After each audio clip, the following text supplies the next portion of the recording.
change to anything. I'm going to call the meeting to order, please. Can I get a motion that the agenda for the November 27, 2018 Committee of the Whole meeting be adopted with an addition of J2, an in-camera personal discussion item? Councillor Chouinard. Okay, I'll move the adoption. All those in favor? Carried. Can I get a motion that the minutes of the November 13th, 2018 Committee of the Whole meeting be adopted as presented? I'll make it so. Councillor Bevan, all those in favor? Carried. Moving on. We have a delegation tonight, the Edson Curling Club. Come on up.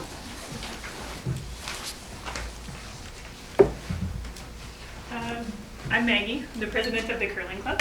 I have John and Wayne here. They also sit on the curling club board. And Robbie should be here too. He's just running a little late, so he'll probably dash in here in the middle. He's coming in like you know. Yeah. Hey, Robbie! We're just introducing you. Come on in.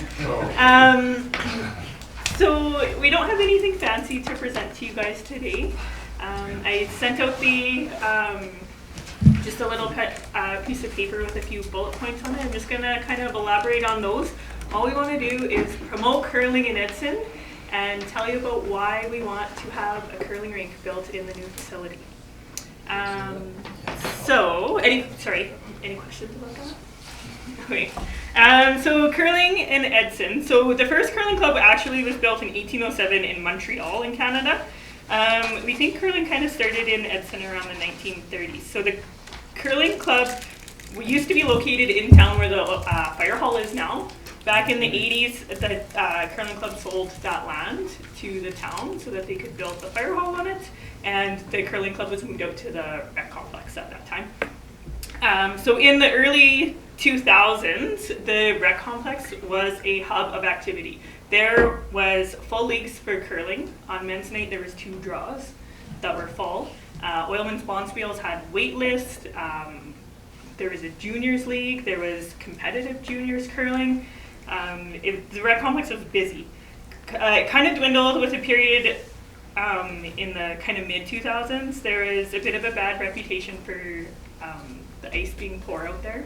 And just times are changing, right? Oilfield was booming. People were less inclined to go out and do recreation activities when they're busy with work. So in 2013, I joined the curling club board, and we started kind of pushing from the bottom up. We started a juniors program. We had 36, something like that, in our first year of having juniors again. 36 curlers. We're getting recreation leagues, getting one-day fun spiels out there to get the recreational curlers, not just the competitive curlers. Trying to grow our leagues up, and just within... So the last few years, we've averaged about 20 to 30 junior curlers once a week out there for curling. So our curling club needs and wants in a new facility. So in a new facility, we'd like to see at least 4 sheets of curling ice. A big part of what we would recommend, or what we would really strongly like to see, is some type of viewing area, lounge, multi-purpose almost, hall type setting, where if we had a bomb spiel, you would have room to have supper there. You would have room to have, like someone could rent it out for a small event or a meeting, something like that as well. That being said, it could also be utilized in other areas. Beer league hockey could come and have a beer before hockey, that sort of thing, if the lounge was open at that time too. Beer league. And having an ice maker who is educated in curling ice. Curling ice is not the same as hockey ice. It is a specialty thing, I guess. And so we would want to see someone who has curling ice experience and has been trained in making curling ice, along with some type of dressing room, bathroom with some lockers that people could rent out. So that's great, we want all these things. So how could we help build some revenue in that? So there's lots of different ways to do advertising. In curling rinks now, you can basically put whatever you want within the ice. So you can sell spots in the ice for advertising of so many different degrees. You can have a whole set of house rings made out for a certain company logo. You can have just the button, you can have little portions of signage within the ice that you can sell for revenue for advertising, basically. You can have things on the wall, you can have scoreboards that are dedicated for each company that is going to sponsor that sheet of ice, right?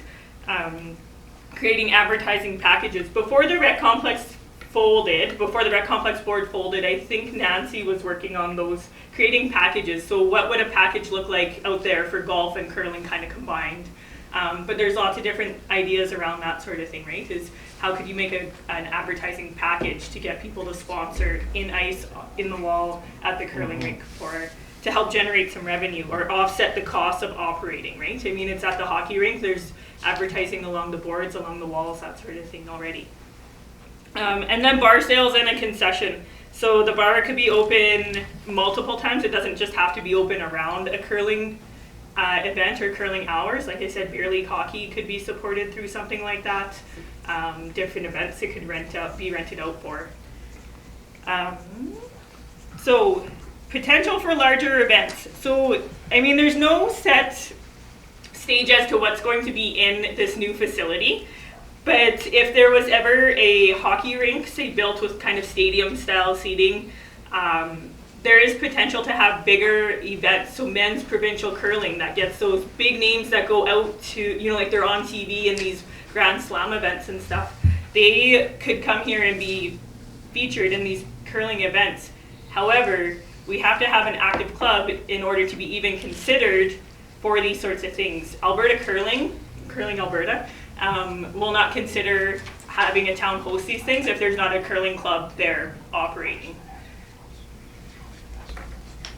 Potential for economic stimulus for local businesses. So by hosting regular bonspiels, big events, having teams come from out of town, it provides stimulus to hotels, people coming from out of town staying, restaurants, sports store, everything like that, right? Showcasing the town and within a new facility, of course, showcasing the new facility, right? Gas stations, grocery stores, everything can be helped with that.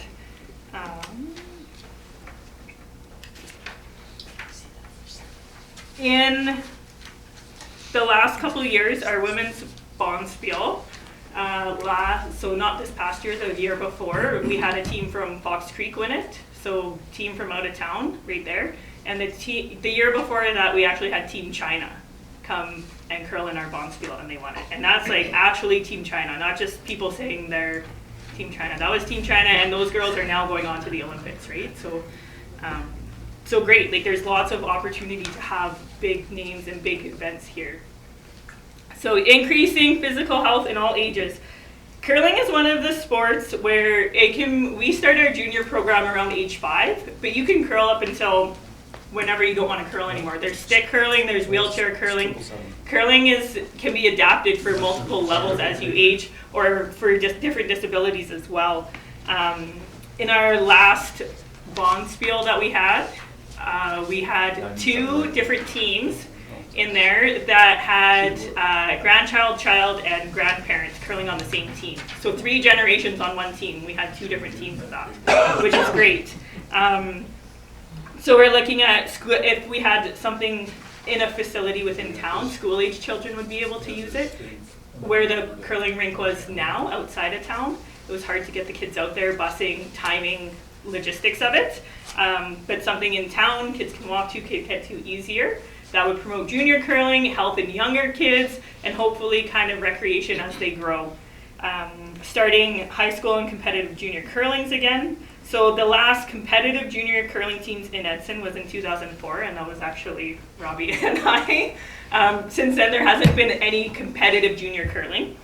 And it's a very cost-effective activity. So we have sponsors who regularly donate to our junior curling program, which pays for brooms, sliders, curling equipment. So the kids basically pay their ice time fee, and it's volunteer instructors. So very cost-effective for a family to come out and have their kids curling. It's $100 for the whole year, and that year runs from October to March, so 6 months of curling.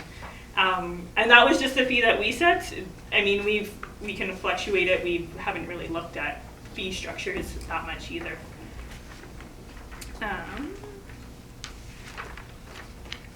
So before the curling rink was shut down, the curling club had a full partnership bowling and curling bonspiel scheduled. So 16 teams of 4, which would be completely full for both the curling rink and the bowling alley.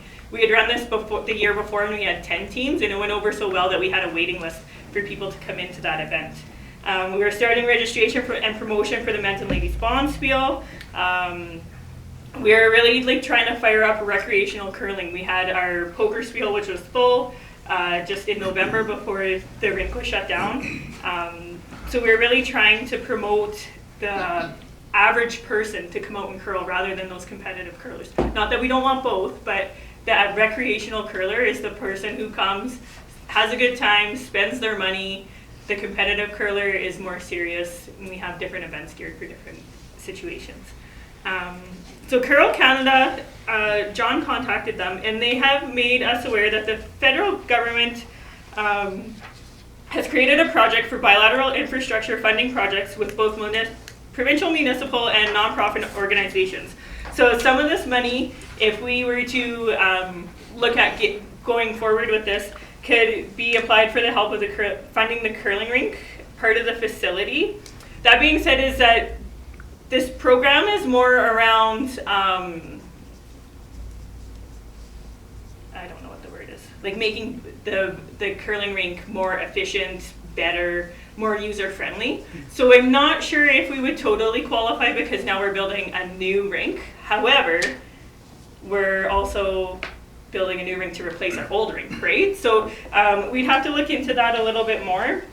But Curling Canada has stated that they're more than willing to help advocate for us and help us fill out those funding grants and stuff if we're to move forward in that area.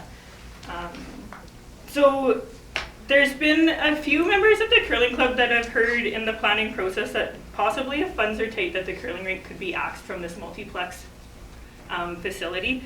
And we just want to say that we do not want to see that. And we kind of want, not necessarily a guarantee, but we want to know that there's going to be a curling facility built within the next few years. We have not dissolved our curling club. We're still an active curling club because we don't want to say that curling's just not going to happen in Edson anymore. Anything else? Anything else to add? I got a couple things.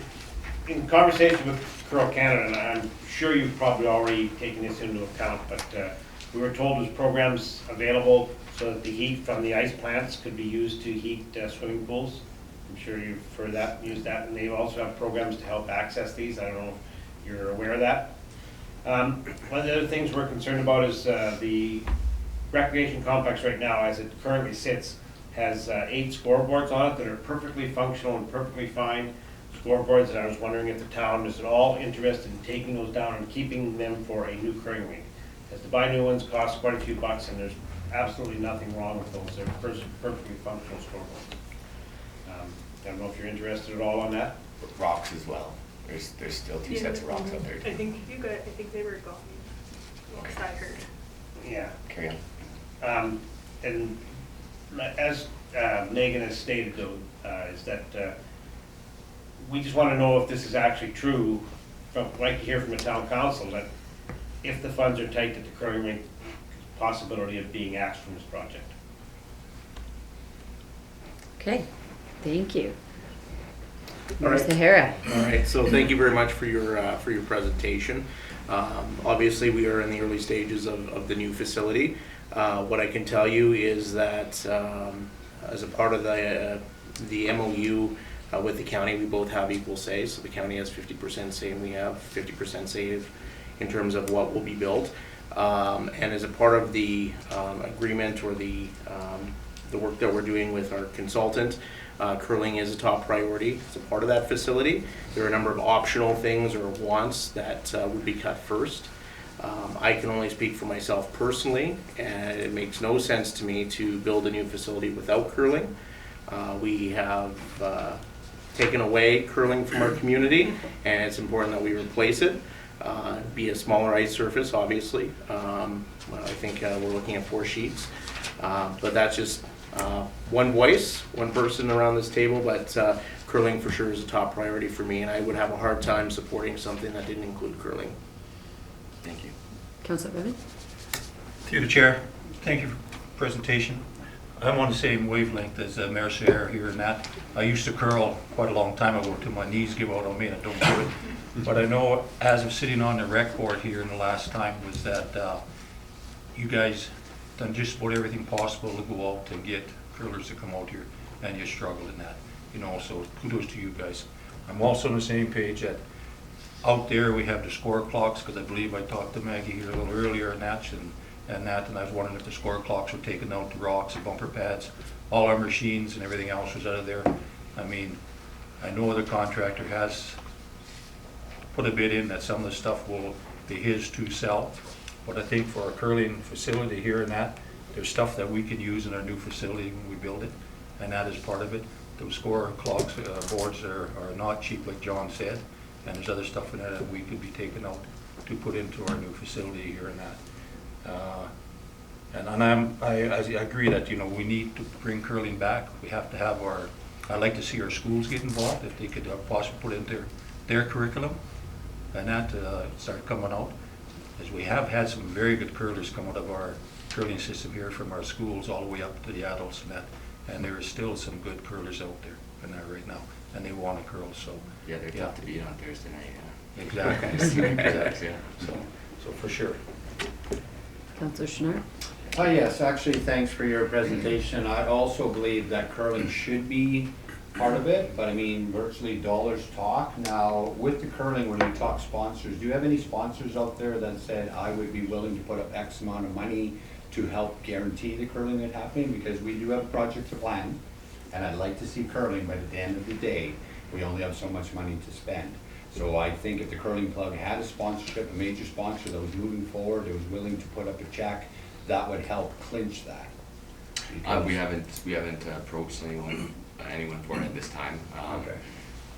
That was never brought up to us or asked of us or you know, sort of thing, I guess. So we haven't approached anybody, but you're talking about dollars to put into the building of the rink? It's correct, like a lot of times sponsorship dollars, because I'm also in agreement, and for myself personally, that I believe curling is an important part of our town.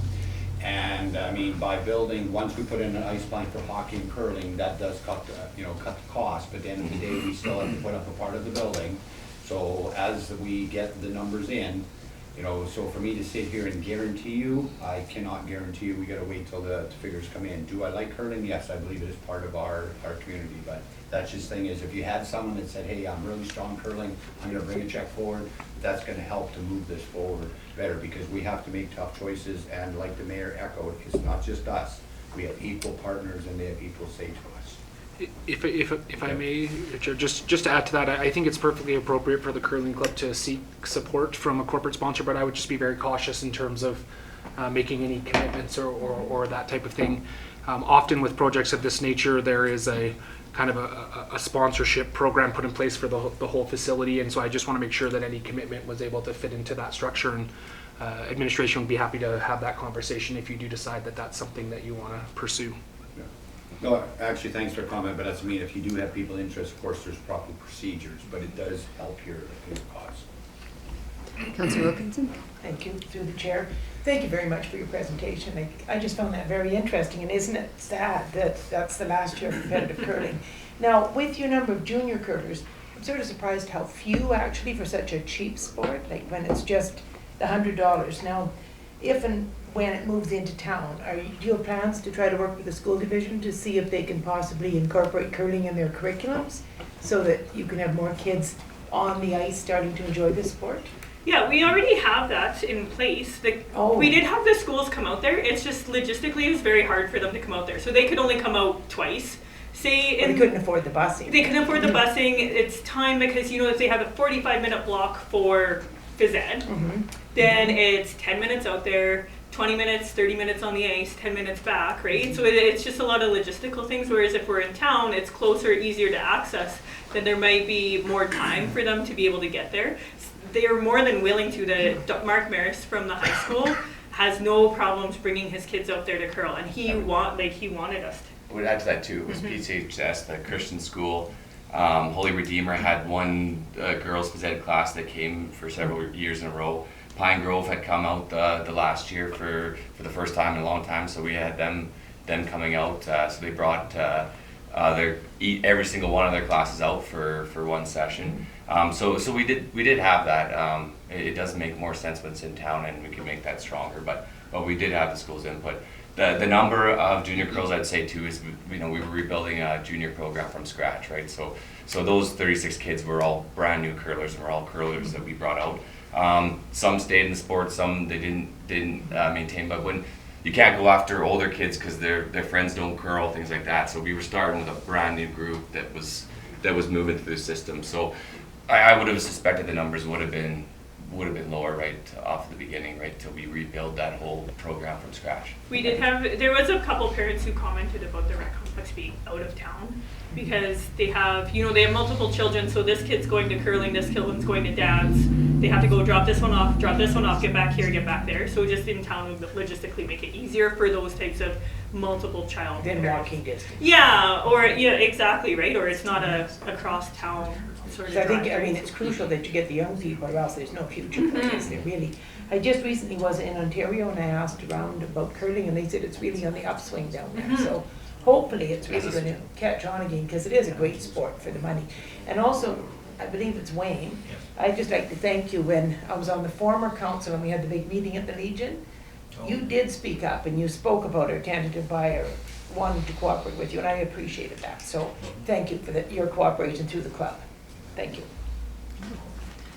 Councillor Rye? Through the chair to Maggie, thanks a lot for the presentation. That was really great information.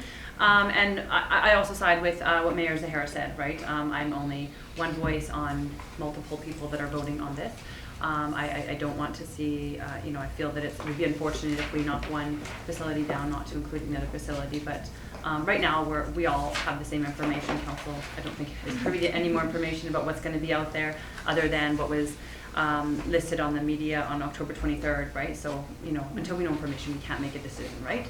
I did have a question though regarding something mentioned. So were you saying that a hockey rink, like with the stadium seating, can be turned into a curling rink for major events? Yeah, in Camrose they used to do it. They used to host the Boston Pizza Men's Provincial Cup. So stadium seating around the top, the hockey ice would just become 4 sheets of curling ice, and you can view it all right there, right? So big events like that could happen.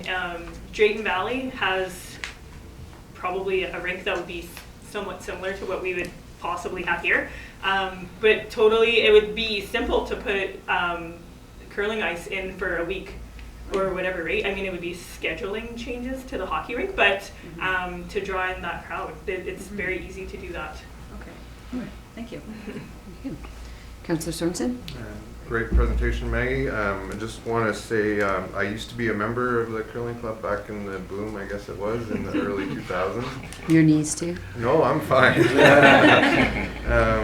And I do think it's an excellent Olympic sport that can be enjoyed by all ages. So I would like to see curling included in the final facility. I'm not on the steering committee, but those are my thoughts. Okay, thank you. I have a, yes? Maybe make a quick Yeah, of course. To Councillor Jean Chouinard, when we're talking about financing, is there any consideration put into the money that is saved in the next years by not having a curling rink, right? Like that was a lot of part of the decision to remove the curling rink was to be able to save money to put it into new facilities.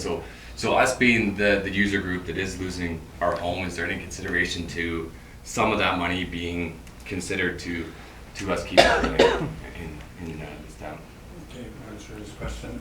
Yes, there is some savings, but then when we're building buildings, we're building a new building. So part of our cost thing is getting rid of the old building. Yeah. So there is a cost savings and maintenance that goes into the new building. But, so yes, some of the savings will help, but will it finance the entire building? No. But some of it will help. Councillor Bevin? I think Mayor Sarah wanted to comment first. Yeah, just we are starting to put money aside for operational costs because once we open up the new building, we don't know how we're going to be doing for operation wise. So it's important that we have a buffer in place so we don't see a big spike in taxes or in user fees until we have a better understanding when it's actually operating. So yes, we are starting this year putting about I think $150,000 proposed in our budget for the future multiplex operations. Councillor Bevin? Through the chair, Maggie. You had said about the younger kids coming out. I know we brought the Boys and Girls Club out there a couple of times and that, and they loved it, even though some of the kids wanted to ride the rocks down the ice. But, you know, they loved it, and they realized that it was not going to be there. They have asked to go back curling again this year, and we said, you know, there was no curling. So they were enjoying it, the older ones that did come out and that. So I think, you know, something like that, you'd be able to get them on board to be able to come into a facility like this and use it too. And some of those user groups, we haven't charged in the past because we want to promote curling to those kids, right? So if they come out and try it and there's no cost associated with it, like, then they like it, then they join, right? Sort of thing. We have at the Primary Care Network the exercise program for the at-risk youth. We've gone out curling too. Just something different that they wouldn't normally try, right? Kids love it. So I mean, there's lots of opportunity if we're you know, easier to access, to have lots of different members out there curling. Councillor Swartzen? Through the chair, I guess, I don't know if this would be better for administration to answer or the curling club, but I'm unclear, does the curling club, are they treated as like a leasee of that space? Do you have exclusive use to the curling area? Or can multiple groups access the curling? So there's different models for having a curling rink within a municipal building. Previously, when the rec complex board was there, out at the rec complex, the admin staff out there basically collected fees to put towards the whole building, right? So the curling club existed, they organized the leagues, that sort of thing, but the finances wasn't really any of their sort of thing. So we basically kind of rented from them. From Nancy, basically. Then the rec complex board dissolved, and we paid the town a rental fee, which was a small nominal fee, but we basically paid our own ice maker in order to rent out there. And then we kind of had access to our own rink. So there's lots of different like user varieties out there, like that can models that can be used. It would just have to be established, right, as to what model would work best between the club and the town for that. So. Do you have any inclination what that would be? Like from your point of view, what would be the best model? I think we would like to, I don't know, we haven't actually talked about it. Probably, yeah. You know, that's one part too that we'd love to be part of this process as it gets moving on, right? Like whether it comes to planning the curling rink building wise, or whether it comes to planning the structure, like we're here today to ask to be a part of that moving forward, so we can have these discussions, right? To be invited to be a part of that process. And as you point too about how to use that space, like definitely there's the summertime where there is no curling in the old building. I mean, it's 8 sheets, so it's a lot bigger. It's not the same with 4 sheets, but concerts were held out there, the craft show was held. I graduated out there, you know. I mean, those big events can't happen in a 4 sheet, but there is ways that you can use that space in the summertime. There is other ways to make money that weren't maybe being fully executed at the rec center that could be in a building moving forward to make the operating costs make a lot more sense. Councillor Fire? Through the chair this one is to administration. What is the process for whatever user groups or amenities that are included for consideration for this project? What is the procedure going forward once we get information back from the consultant? Is there a way that whatever user groups are included in that, that they can be a part of any consultation on that, or if there's something that would be more helpful for them? Thank you. Yeah. So that will ultimately be up to the steering committee to decide specifically how they would engage groups such as the curling club and other interested parties. But it's certainly, I think, unless the members of the steering committee were to say differently, that is, there is an intention to have those consultation pieces happen in the process. I think we're nearing that stage with the creation of a conceptual design where we can then have something to go and say, here's what it looks like. Can you give us some feedback as to how you feel about this general concept? And so having said that, I just want to reiterate again, it will ultimately be the steering committee that would determine the specific form of any consultation with the various user groups and the public. Okay, and one more question through that, through the chair to, I'm not sure if this is for Maggie or CEO Derek Hunt. How is it the marketing aspect of the ice and boards managed with sponsorship and attaining the sponsors and then collecting the money? Who? Previously at the rec complex, it was run all through the rec complex board. We didn't have anything to do with that. But moving forward, that would be a discussion, right? Like whether that would be through the town, through us to put it in, or what, right? It would have to be talked about when we come up with some sort of working model. Okay. I think I would only add to that, if I may. I think assuming that it would be operated similar to Repsol Place, all advertising is taken on by the town, not the user groups. That doesn't mean that there's not an opportunity for user groups to perhaps be a liaison between sponsors and or create those opportunities. Okay. But the general administration or facilitating that, I think, would be handled by the town. Okay, good, thank you. John?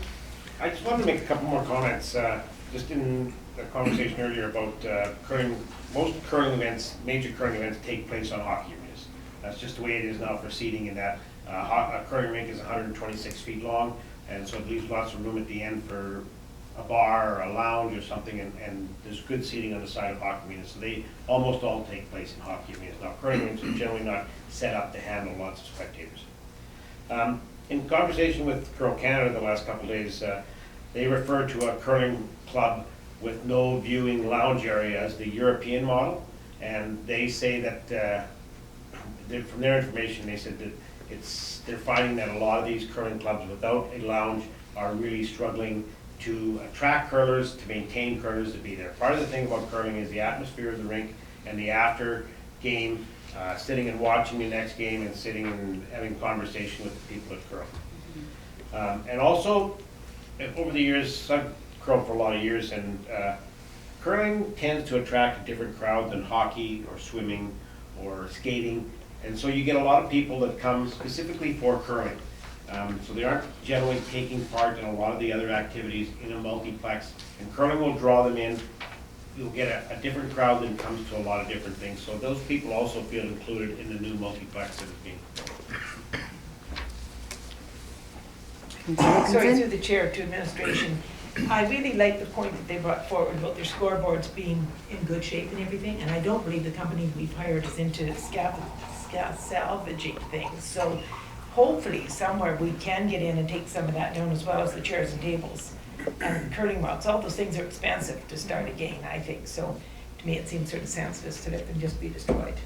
Yeah, thank you. Yeah, no, we've actively taken for sure the curling rocks and the bumper pads and the ice sheets for the rings and all those types of things. And I know we've had some conversations about the potential of salvaging the scoreboards as well. And so that is certainly on our radar to consider for sure. And the chairs and tables, I hope, because they're expensive as well. Through the schools, we paid, and we know how much those are. Thank you. Okay. You good? Good. All right. I just have a few comments. Thank you very much. I also can echo what many have said. I love curling. I'm the Canadian that doesn't really watch hockey, but watches a lot of curling. I'm one of the few. So I would love to see it. I think it will be great. And so I'm hoping that the other voices around both councils feel the same way when the money comes in. My question to you guys is, just knowing that there's a few different phys ed programs that you can do in an elementary school, have you guys thought about starting any of the ones that you can do actually in the school, the mock curling in the elementary schools in the next couple of years, just to kind of build that momentum and that interest, so that when hopefully the rink is built, those kids will be in junior high? We do have those sets, and we so Rocks and Rings is what it's called. Yeah. We have 2 of those sets that the curling club has purchased, and we've tried to do it. Part of it is volunteer time. Schools are during the day when everyone's at work, right? So we've tried to do it, but we can't get the volunteers to get in there.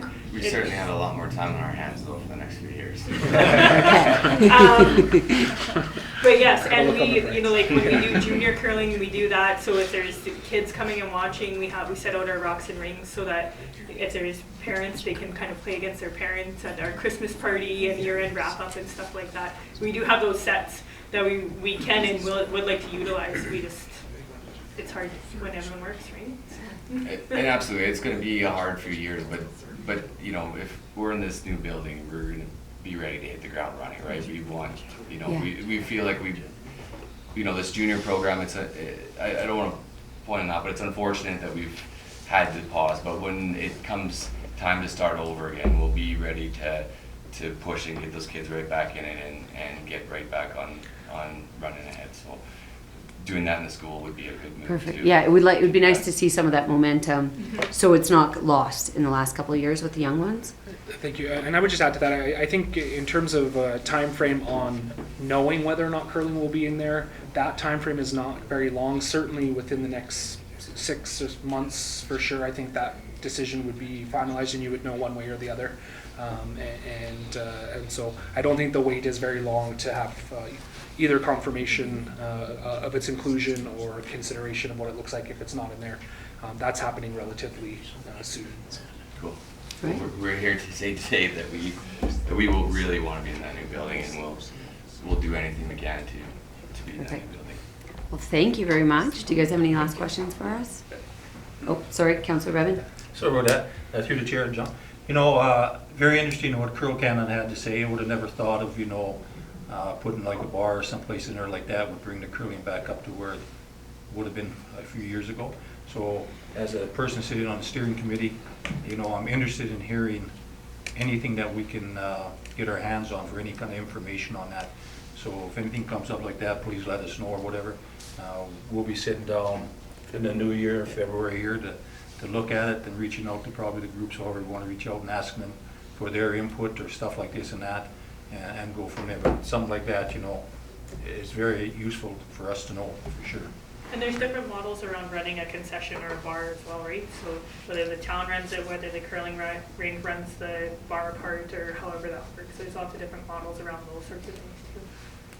One of the things that Curl Canada, in my conversation with them, also said that curling as a sport is really struggling attracting the 20 to 30-year-olds. They do very well in the 30s, 40s, 50s, and they do quite well in the junior curling, but they still haven't figured out why. Kids get out of school and they really seem to drop out of curling in their 20s, and then when the 30s hit, they seem to come back to curl. And they said that's not just a local thing, that's national. 20s and 30s is a real low point for age group for people to curl. Hence the thought of us moving to grow that recreation side. And it was working. It was working. All right, well, thank you. And Thank you for your hopefully time. we will have information for you in a few months. All right, moving on. We have no department reports, so moving on to reports from staff. From the executive office, we have draft records management and retention bylaw, and I believe this is you, Mrs. Sidoric. It's weird to call you Mrs. Do you want to? I just want to make one comment. I like the mix up or the mix it up by putting the old bylaw first here. When I first started scrolling, I mean, remember the being fact like, that it was "Oh, written what on did a- she?" I was like, "What did she type this on?" Put on a typewriter, made Oh, me this know is it was from a long time 1983, ago. So yeah. Through the but- chair, I had to phone Councillor Bevan and I said, so what does this mean? What do those numbers mean on the side? I can't find it. Blah, blah, blah, blah, blah. I finally turned it further. But I would certainly, I'll just very briefly say, I think the memo basically spells it out. We just have a very out-of-date records management bylaw, 1983, and it's just time to modernize, in particular with reference to digital storage and digital records and the like. And we've, with Kayla doing most of the work, have prepared this bylaw for council's consideration. Kayla, do you have anything you'd like to add to that? I do not. Okay, opening up for questions. Okay, just through the Councillor chair, Wilkinson. you're talking about the disposal of electronic records. I've just had the experience of trying to find the records for my son getting yellow fever shot about 40 years ago through public health in Manitoba, not a record to be had. And I just never thought that ever happened with public health. I thought they had their records. So I just hope no one ever comes looking for a record here and we don't have something. Because electronic records are not a bulky thing to keep. Yeah, thank you. Yes, certainly. So there are certain records that are deemed permanent And that's all laid out in this bylaw. Those records that we feel for a historical purpose or are mandated by legislation to keep them permanently, we will do that. Wherever possible, obviously storing them digitally is the best because it's the most cost effective, and it's to save space, which is really the expensive thing. And this bylaw makes provisions for doing that. Councillor Schnarr? I actually had the same question electronically, but how many years would we keep the paper copy for? Because a lot of times, like, we have the electronic, and I mean, yes, I looked at this typing too, like that, and paper does break down. But I'd have to echo what I'm hearing in the room. Electronically, you can store a lot of information and very small. So some of the information may be important, and where I learned it was very valuable when we were doing the town's 100th anniversary. A lot of this information showed up for historical information, so may not be 100% useful information at the time, but when the town's going to go to celebrate their 200th anniversary, 150, some of the information would have been valuable, and if we can store it on small digital, it may be worthwhile saving rather than destroying all of this information. Yeah, I think I would. We are not differentiating between electronic and physical records. So if we store something electronically, we may well not have the actual paper copy. And I took that by our legal counsel to ask, is that okay if we have a contract or something and we just want to keep it digitally, we do not want to keep it physically? Absolutely, yes. That is now considered your record. Well, I recognize that holding on to some material feel like letting go of things feels a little bit scary, and I understand that digital storage, you can have a lot of space. It's still just not feasible for multiple reasons. Lots to do with FOIP, to keep it just because, but of course always we will be very diligent in what we get rid of and what we don't. If there is going to be a historical purpose for it, or archival purpose for it, it would not be destroyed. And there's lots of things in here that are permanent retention or kept for quite some time, for those purposes because it's very important. But anything that would have historical value, of course, would be archived. Just to respond on that, where we said FOIP and legal obligations, is there some kind of charter record we can use that says legally we must keep whatever record? So I'm just going to use for an example. And this shows you all of it. Right, when we actually get to the end, so we're saying historical right at the very end, but legally we have obligations, but in some of the cases where we go back, we're trying to figure out when someone subdivided a land and when it happened, and sometimes using the history is good. So I agree, paper only lasts so long, like when we moved the library's paper to the museum under control, so paper don't last forever, but I believe as much information as possible can be electronically stored. And then, because obviously I've seen where it says at the end, the legal obligation, but for historical stuff. And then even possibly the electronic stuff, because we have a large basement at the museum, maybe some of the historical stuff could be transferred from the town office and stored down there in more of a controlled environment. I just don't want to see it lost, is the important part. Nope. And maybe you could just, add clarity too, just because in this bylaw, Jean, it talks about how long things are being last and whether it's how were those decisions made, Kayla, about the years? Because it's very specific, whether it's 3 years, 12 years, 15 years, permanent. This is a very, very specific bylaw. So can you add clarity to that for us, please? Absolutely. So some of it is legislated, council minutes, council agenda packages, bylaws, those things are permanent. Lots of things about HR,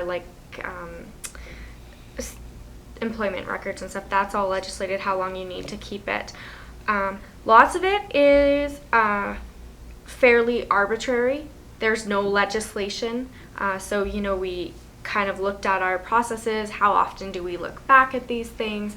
How often do we feel like we refer to them? What did our old bylaw say? Did we find that useful? Did we not? And like, so this bylaw went out to each department and they reviewed it and said, no, you need to increase this more because we look back at these all the time, or no, shorten that down because we literally never use these. Like, we use them once, maybe we refer back a couple times, and then that's it. So, and then it went out to our legal counsel for review, and he gave some advice as to what should be increased or decreased just based on his opinion, and we implemented those. So that was And I would just add to that as well that we did some best practice review, looked at some other bylaws from other communities to get an idea what was standard, and obviously took what we felt were the good and relevant ideas there.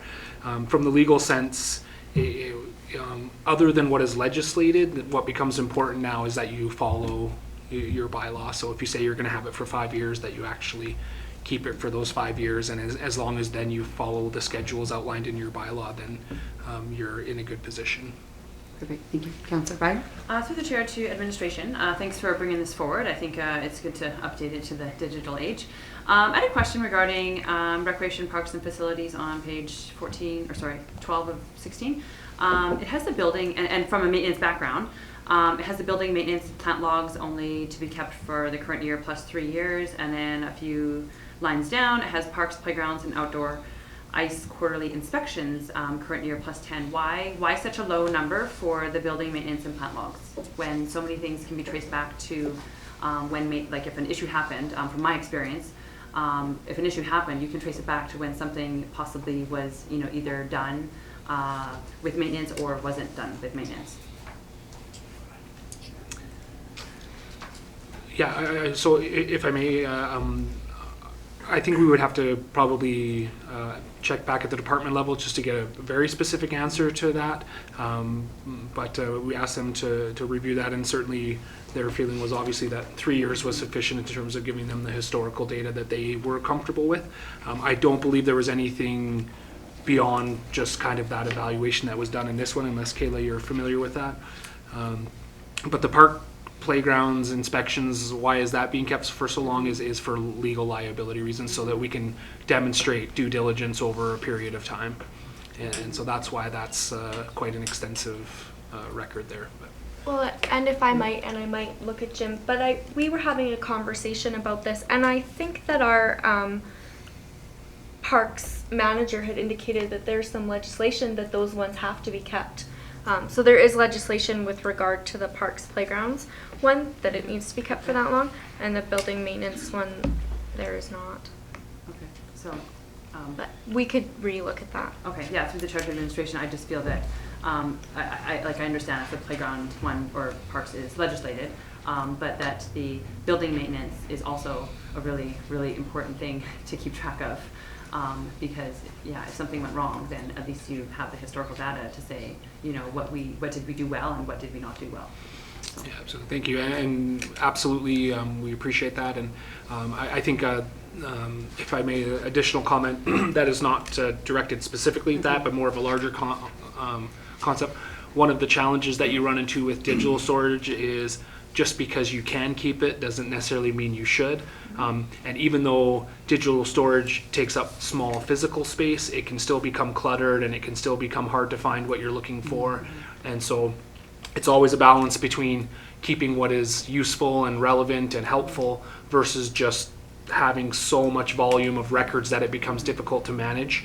And so we were very cognizant of that. And I was an advocate, as Kayla had to beat me back a few times on a few of these to say, just get rid of it. If we don't, we don't want to be keeping a bunch of stuff. And I worry a little bit about moving to the digital format, as it's easy to have these, 0 and 1 store warehouses full of boxes of material, where when you actually have to sit and look at the box and you have to keep it, oh no, get rid of this stuff, it's in our way and it's causing trouble. And in the digital sense, I worry a little bit about, just keep everything, because it just becomes, I think, a different kind of challenge. But in specific reference, we'll certainly, before we bring this back, we can give you some specific information on why that date was chosen, if there is additional information to add to that. Thank you. Thank you. Councillor Sorensen? A few comments.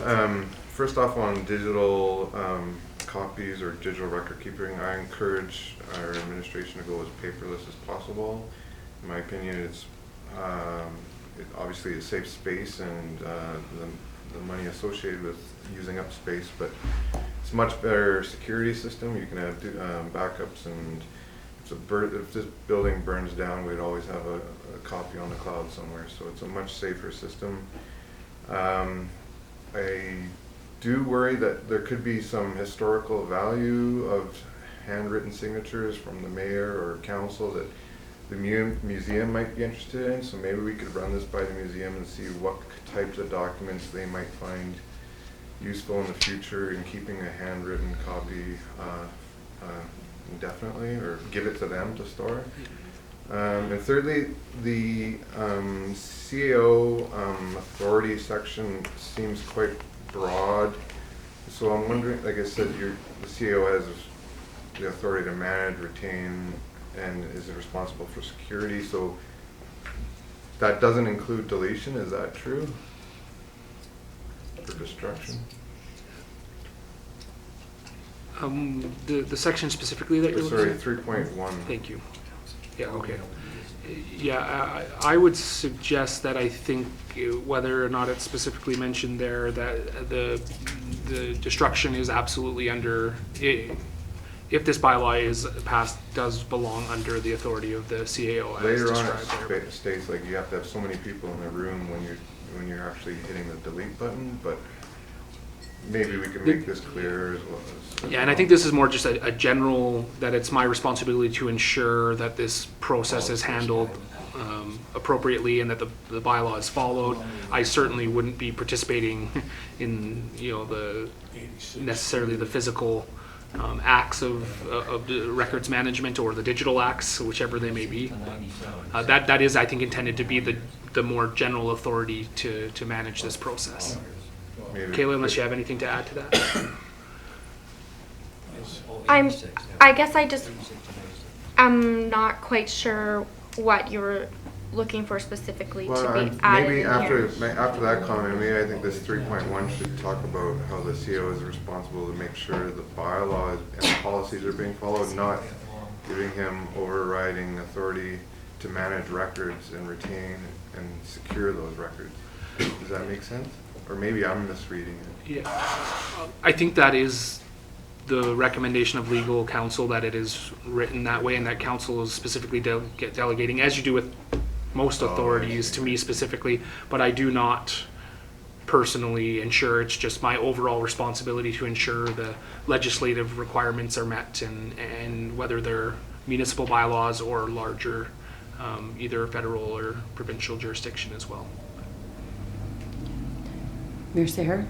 Yes, through the chair, and I think Councillor Byer brings up a great point. I think when you're looking at facility maintenance, I think as long as that facility is operating, I think it's important to have that information available, so you can look back and see what kind of work has been done, what has been replaced, what hasn't, because unfortunately with changeovers in personnel, that information may not be remembered unless you have that physical copy, especially when we're talking about multi-million-dollar buildings. As well as, I'm just wondering through to administration, what do we do for electronic backups?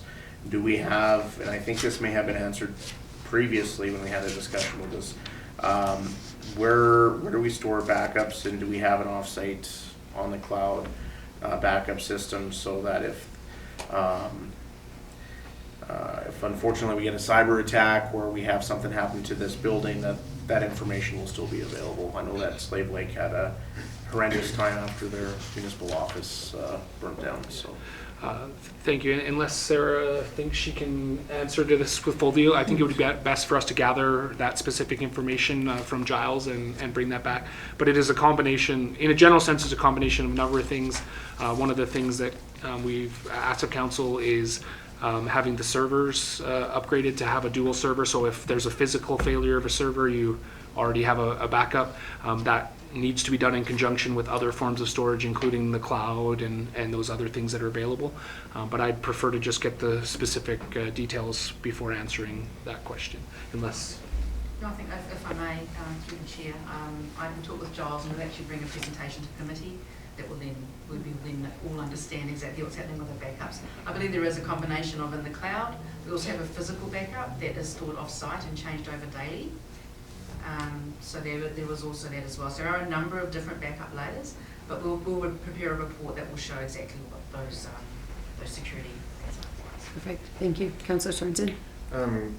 Further again to Councillor Baer's comment, I'm wondering with the fear of making it overcomplicated, but maybe the asset's lifespan should be considered. So if it's got a 40-year lifespan, maybe that should have some bearing on how long we keep its records for. Whereas a vehicle has 4 or 5 year lifespan, then maybe you don't need maintenance records for that long. So I'm wondering how you could maybe tie it into its lifespan and the asset management plan that we hear about. You'd think it would tie into that as well. Yeah, no, I think we can definitely give that some consideration. Okay, good. I just have a couple things. Under 4.2.3, just some clarity where it says their privacy rights shall be balanced with the public's right of access to information. And then we had talked about FOIP up there. I was just a little confused if there was some contradiction there or if this needs to be more specific. Like it's fairly vague, so I was just a little. When are we saying the privacy rights are not being affected versus the balance? Like, what is the actual? Do we have we're following FOIP legislation? Yeah. So and if that's that, then could that be added to that line, or is that already covered in the? Yeah, I think the 4.2 suggests that in accordance with the FOIP Act, that these are just some principles that will follow. So this is certainly guided by FOIP principles as they exist. But it's been a while since I've actually drafted the beginning part of this bylaw, but I actually think that this was taken directly out of the FOIP Act. Okay, perfect. Okay, thank you. And I mean, like with any legislation, things can be fairly arbitrary and open to interpretation. So it's just balancing what does the public have a right to know versus what do we feel like they don't. What is personal privacy? What should we not be releasing? Okay, perfect. And then just FOIP coordinator, what department would they fall under? You're the FOIP coordinator. Legislative Services, which is this department. Right there, our one-man team. Okay, I just was at. Any other further questions? Do you need anything else from us? I don't think so. We'll prepare some additional information and. Yep. Okay, perfect. Moving on to Bill C-69. Is this you, Mr. Derricott? Yeah, I really don't have anything to add to this. This was a request from CAP that we consider sharing our support for some of the concerns that the energy industry has identified with Bill C-69, and it's now just before council for your conversation. Okay, I open the floor. Councillor Wilkinson. Personally, I wish that we would not write a letter of support. I think with Bill C-69, it does enact the Canadian Energy Regulation Act and sets out compensation, mandate and powers, and it does provide a process for assessing the environmental, health, social, and economic effects of designated projects, with a view to presenting certain adverse effects and fostering sustainability. So I'm very pleased with that. I think they have allowed money and the time to allow public input already and transparency. They have the same word we do, and they have done their collaboration. So I'm satisfied with the bill. Mayor Sahara? Yes, through the chair, I just state that with all due respect to Councillor Wilkinson, I take a different view on this. In fact, our NDP government is not in support of this bill. And they just recently had a rally in Calgary where every single provincial party, except the Liberal Party, spoke in favor of repealing this bill or getting more work done on this bill. The fact remains, Alberta has been hit hard. We have seen over and over and over and over again that there seems to be a lack of political will to take Alberta's concerns seriously. I think that certainly there are aspects of this bill that are positive in terms of consultation with Aboriginal peoples, but it does create an atmosphere in which we are not going to be able to see development or investment within our energy industry, specifically the pipelines. When you look at the commentary from experts, basically it's unanimous that this bill will effectively stop pipelines from happening within our country and make it nearly impossible if a company even dares to move forward with putting an application forward. I'm very concerned about this, and I think that we should support our energy industry if those folks are seeing a concern with this, that we throw our support behind that. I certainly think there's probably some positive parts to this bill, but I think it needs more work needs to be done, and I think more consultation needs to be done with the provinces as well as with the energy sector. Thank you. Councillor Schnurr, then Councillor Brown. Actually, the mayor spoke first, and I echoed most of what you said, because I totally agree. Anytime our government is involved with the energy sector, that's what drives Alberta. So I can, I'm listening to both sides of the room, so you were both partially right. But I do believe it is the actual government bodies from council and that to get behind our energy sectors in support of pipelines, et cetera, because that does drive our economy, and we should support these companies to help drive our economy. Councillor Beyer. Through the chair, I feel that without discussing the details of the bill, that we should still be able to write a letter showing that we show our concern regarding the lack of public consultation and industry consultation regarding this before moving it forward. That way it can be clear and concise, and the expectations can be known on both sides, who is doing what and what the expectations are. So without having to, I guess, say, what we like about the bill and what we don't, right? So. Councillor Bevan. Through the chair, I'm on the same page as Mayor Sahar here. I do support this and that. I know still be involved in the oil and gas industry, and my family is in that we do not have a lot of drilling rigs being drilled, going out to work right now on that, because there's no place to put this. We cannot get pipelines built in that. And there's places now, companies now, they're still thinking about cutting back here. And this, the economy here is not doing very well at all, any place in that. Without us being to move this thing to Tidewater and everything else, we are not going to get any. We're going to be losing more jobs, more families are going to be out of work in that. So I think we have a say on this, and I agree our government has not moved on it and that, provincially or federally. So I mean, we have to take a stand and do something about it. Councillor Sorensen, do you want to add anything? No, I'm good, thank you. Councillor Wilkinson. To add through the chair, if you are going to write a letter of support, could the environment please be mentioned somewhere? Absolutely. CARB chose not to mention in their whole publication anything about the environment. Absolutely. Thank you. Okay. I'm guessing, Mr. Derricott, that you would like a yay or nay from us. My impression is that we received enough support that a letter should be prepared, unless I was to be directed otherwise. We'll duly note the environment. Yep. Councillor If we Sorensen. are proceeding that way, I agree with Councillor Bayer's comment that we should focus the letter on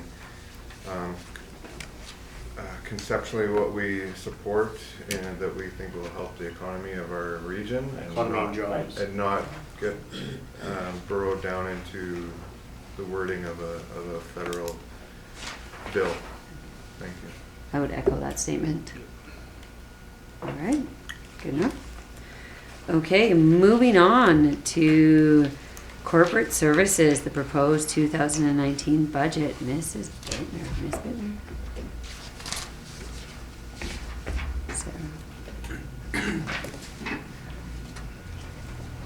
You could just get some things set up here.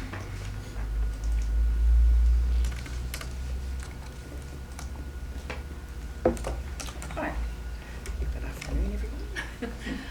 So this is just bringing the budget back from our initial, obviously we had our budget workshop and presented on November 13th and it went out to the public, as was Citizen Budget was also launched that same day.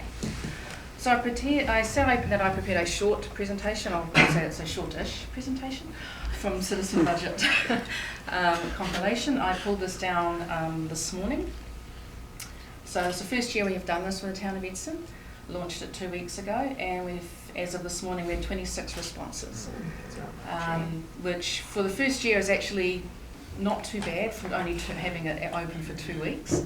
There've been other communities that have had it open for longer and received less responses. So I think for the first time that we've had this going, it wasn't too bad. So we concentrated on 3 areas. So we'll start with protective services, with areas we address with the fire department bylaw and RCMP.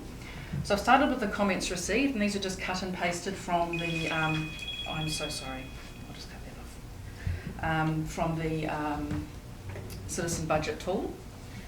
So I'll just leave these up there for you to have a read and let me know when you're ready to move on.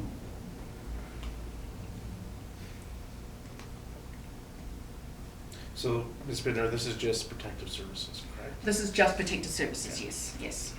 We'll do each section separately as we get to it, yes.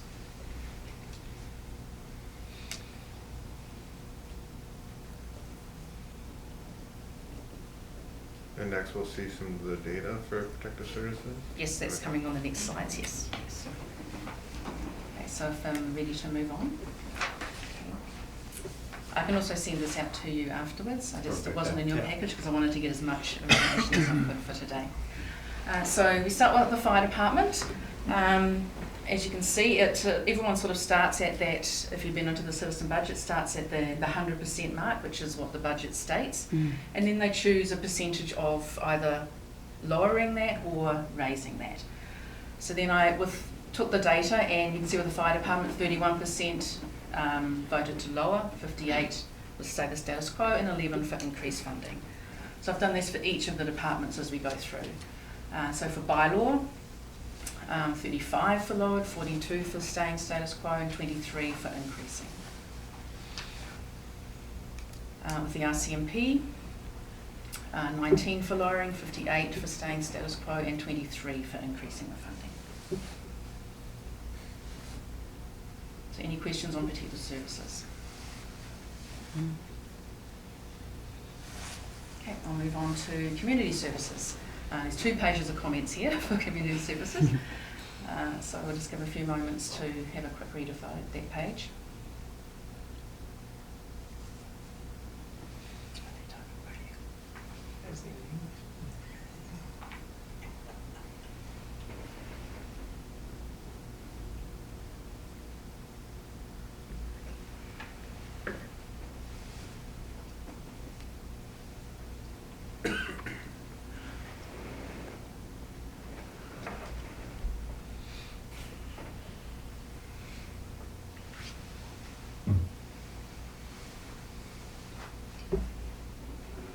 I'll move on to the next page.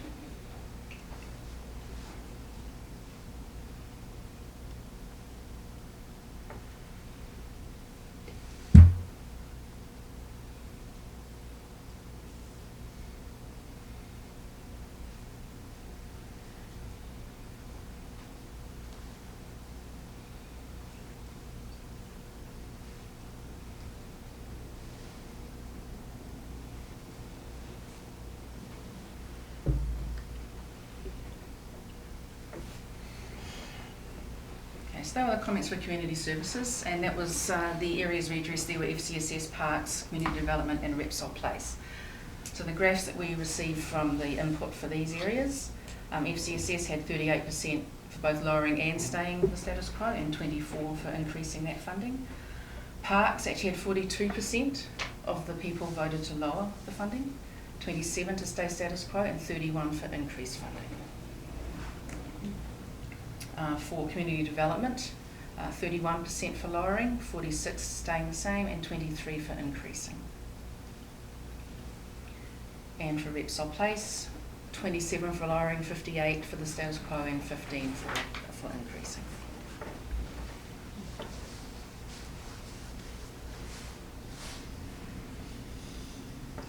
comments on community services? Okay, so move on to infrastructure. Again, the comments and the areas addressed here were the roads, snow removal, waste collection, recycling and landfill. These are the comments received on infrastructure services.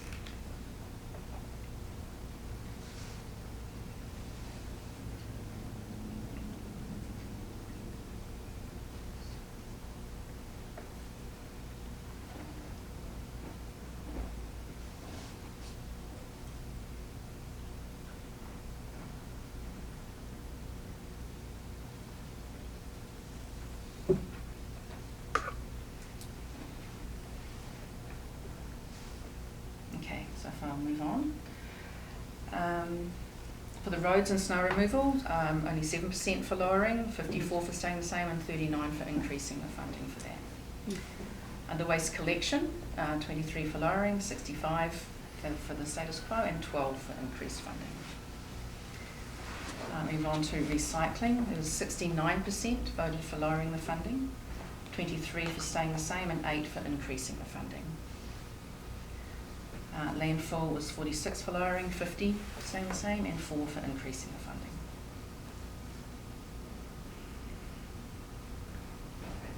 So that's the information that was pulled down from the citizen budget, which we compiled today for you for information. Is there any questions on that, or any other comments on that? Mayor Sahara, and then Councillor Schmidt. Well, thank you, and I think that, I think we should take those comments into consideration, but it is a relatively small sample size, so. And I know Hinton, I think, has been doing it for 3 years now, and this is the first year that they've had more than 60, so.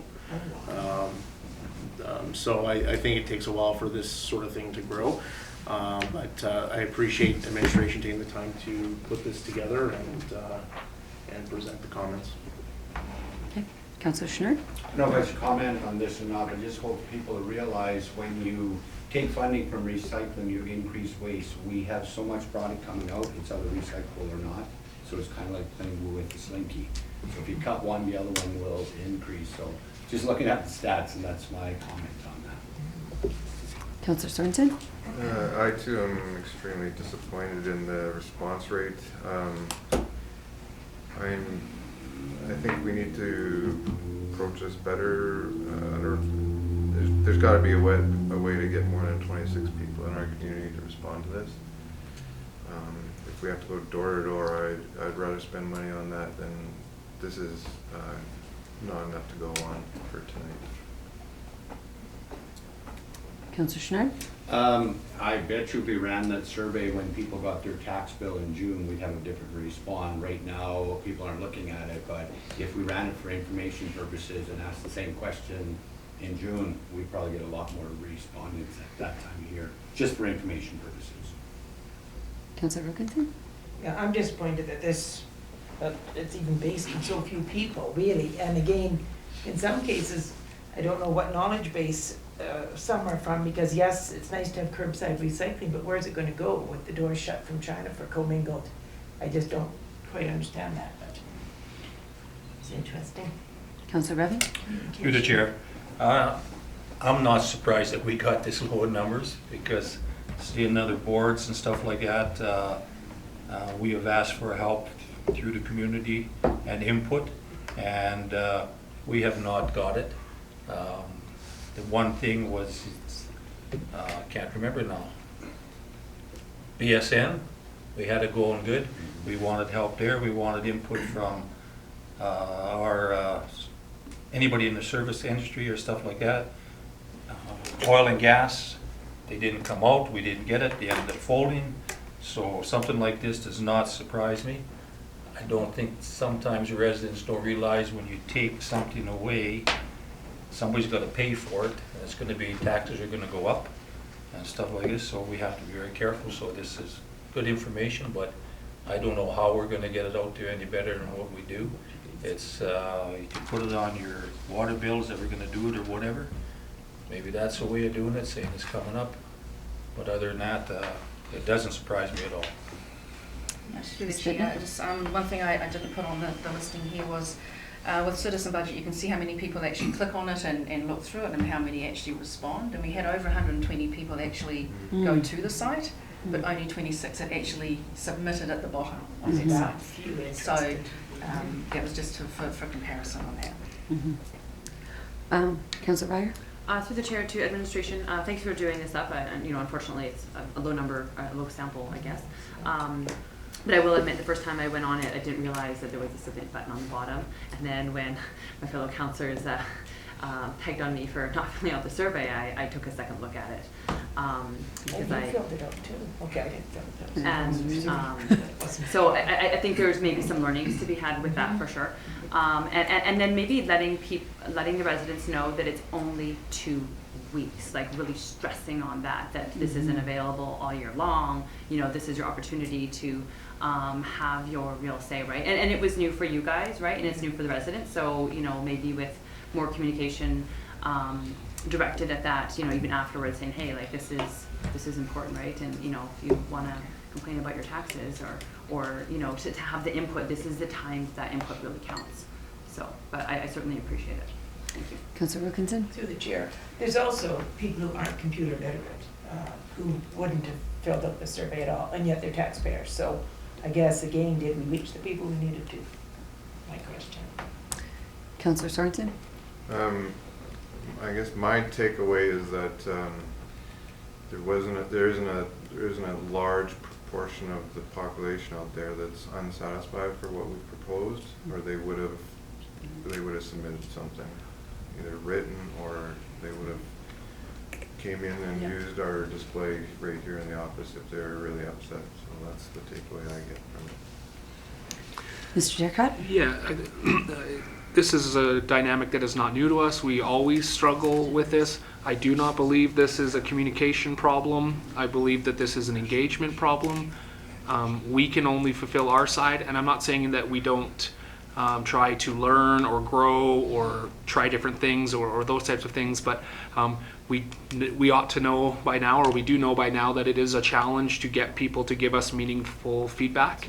I think there's some parts of what Councillor Sorensen said that are accurate. If people were really had strong feelings about the budget, I think we would have seen the responses in this. I also think that some of these tools are useful for us in other ways. In particular, if I think about you as members of council, this is again just another way for council to say in the future when someone says, hey, I didn't know, or boy, shucks, it sure would have been nice to have input, that council can at least feel more comfortable saying that we're working very hard to create as many opportunities as possible for as many people as possible to give us feedback at crucial times and in crucial processes. Certainly we will and have learned from this being our first crack at it, but I think the sad reality is I won't expect that next year we're going to see 500 people fill this out. But. Mayor Sarah? Yeah, and I think through the chair, I think you hit the nail on the head. We've seen this before with cannabis legislation. We had very low turnout there. Even with our open house this fall at Kinsman Park, we had a fairly good turnout on a nice hot summer day, but still it wasn't anything to write home about. So, I've talked to people about the budget. Some of the folks in the gallery here have made their thoughts known, and that's one of the challenges we face, trying to get that feedback and trying to make those decisions. Some of the individuals I talked with said, I don't know enough about town operations to make comment. I just don't like my taxes going up. Please make it lower than 4.5. So that's the type of comments I get from people. They're busy, they have lives, they have things going on. So I think we got to take some of this into consideration, but I don't think we should be basing all of our decisions off of it. So, and we are all in the community. We have a good sense of different circles and different folks. We've talked about it on the radio. We've had it in the newspapers. It's been on social media, word of mouth, and still, you get the low amounts. So. Yeah, if I may just add to that, I really think council ought to feel proud that this is, I obviously haven't been here for every year, but certainly from what I understand and talking with staff that have been here for a long time, this is the best effort town council's ever made in terms of trying to connect with people and give them the opportunities to provide feedback. And we're just only one side of that. We can't force people to respond to the surveys, but we can provide those opportunities, enhance them. I think Councillor Wilkinson's point is important. We want to make sure it's accessible to as many people in our community as possible. We're trying to do that by making sure kiosks are available in all these locations, and so I think our effort is there. I think it's clear. I think it's been really, really good. And so I think council ought to feel good about that effort to ensure that they're providing that opportunity to as many of their ratepayers as possible. Councillor Wilkinson? Chair, but if council members themselves have done this survey and there's still only 26, I guess then we have to think how many members of the public have we actually reached to get the input for us as a I council? didn't do it. You know? No, absolutely. It's pretty dismal. No, and I think the mayor's already commented it, and I don't think that this should be the key factor. I'm not even necessarily how important. I think it's more important that this was available and that the information was out there, and that council should feel comfortable as they go forward in their decision-making process that they had provided that opportunity, not necessarily reflective of these specific pieces of feedback. I think there's more risk than reward in using these numbers in any substantive way. But my feeling is that council should be confident in moving forward in the decision-making process with the budget, that they have provided an opportunity for the public to be engaged and give feedback. Others comment? Thank you. It is really nice to see the reports. Obviously the numbers are not great. However, it is our first year, and as somebody who went and looked at it, I didn't submit. I didn't think we should. But when I looked at it, I know myself personally. I often skip through a survey or don't do a survey if I don't see what the end result looks like. So I don't think that there's any surprise that those are the numbers we got. I think it's unfortunate. I think a lot of people have a lot of things to say, and we gave them an opportunity and they didn't take it, which is unfortunate on their part and unfortunate to us. But I do think that we need to do a really, really good job. I'm looking at you, Steve. I think we need to do a really good job of making sure that this is out in the public so people can see this is what we get from that survey. So you do this survey, this is what comes to council, and this is what helps us to direct how we can change that budget, that 4.5%. Because this is your opportunity. These are very clear numbers. This is very specific. It's this percentage. It's very specific comments. That is amazing information that we can get and that we can use to make smart evidence-based decisions. So I think that the community needs to know what this looks like, what gets to us. So we need to do some kind of communication on this is what came to us. And I don't think there's anything wrong with saying the negative of it. It's unfortunate that the people of Edson, only 26 people took the time to do this, because this is the information you could provide council with. I don't think there's any, I think that we should be saying that. We would love to take your opinion. We would love to hear it. You have to be willing to meet us halfway. Like, we're doing as much as we can, but you have to meet us halfway. And I do think we need to do some communication on that. And we do need to ask people that if you really want us to have evidence to be able to do that, you need to be willing to meet us halfway. So I do think this and what it comes to, because I think a lot of people, if they saw this, would be like, ooh, well, I don't agree with that. No, I totally don't agree with that. I want to do it. And now I think people will go back and they'll go online and they'll be like, I want to submit, and time's up. So I would really like to see this be communicated out so that people can know what comes to us and understand that this is something that is really useful if they use it. Through the chair, I can keep this open for a number of weeks after today. Okay. So maybe when the word goes out, people can come in and do that for our own information. Next year, my intention is to have this actually out sort of between retreat and before the workshop, so that we can come up with, there's the ways to put questions on here, yes, no questions, or your top 3 priority questions, those types of things that can be added to the citizen budget. So there are a lot of other tools that we can put onto this. As I say, this being the first year, we just went with the basic one there is, but we can actually put that out for a longer period of time and have asked those questions that council would like to know the answers to before we actually get to the workshop stage. That'd be fantastic. Councillor Bevan and then Councillor Swansea. Through the chair, I'm glad we've done something like this. It really helps. In my travels here from the arenas to every place else and that, I have gotten more questions answered than what the people put on here. And specifically one of them was, and it was up here on the slide, about $10 million we're going to borrow. how are they gonna pay it back, what's it gonna cost us, and then what's it gonna cost and our taxes going up? How much are we gonna pay after that? What's the operation gonna cost for a new building? So on and so forth and that. And it was only asked once there, which I was really surprised it wasn't elaborated on a little more on that. Because economy being not the way it is and that, we have to look at everything and that. And I've had comments from people saying, well, my taxes are gonna go up, this and that's gonna go up next year. I can't afford to live here and that. And I get a lot of comments like that. And I've been telling everybody I know that we do have this budget tool online now. Please go online, take a look at it, read through it, go back, answer the questions, and please submit to that. And obviously, a few maybe did, but not enough. So, it's a nice tool we have. I hope it'll get out to better. And we got some hard decisions to make on everything we're gonna borrow, and if we've gotta make cutbacks or whatever and that. So it's gonna be tough. Councillor Sorensen? I can't remember, through the chair to administration, I can't remember at the end of the survey, was there a checkbox that I would like to be included in future budget things like this? Or maybe we can create an email list so that we can send these out to people every year and grow that list so that we know who are the engaged people in the community and keep hitting them with surveys. Certainly through the chair, that's certainly something I can talk to Citizen Budget about whether they can have that on the one. It wasn't on this one. Right. Also, there was the link that it was something with their developers that the link that was in your email didn't work either. So, excuse me. So a couple of things are teething problems there that we can work out, but I can definitely ask them whether that's something that can start building a bit of a database for Right. you. Yeah. Any further comments? All right. Thank you. Oh, sorry, Mayor Sarah. Sorry, just a point in terms of some of the comments about it's too expensive to live in Edson.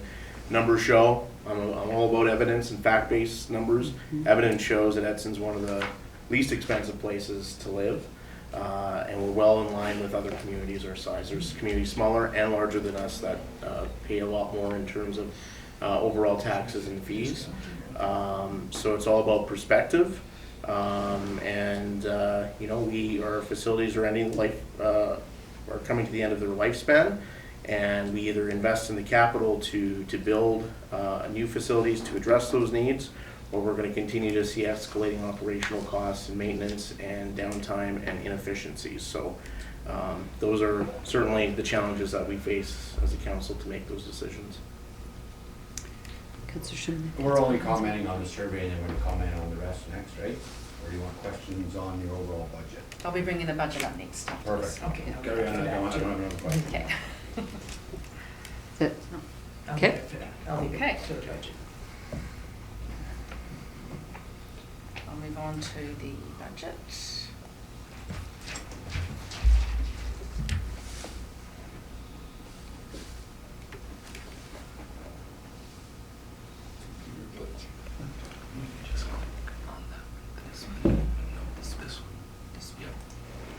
Sorry.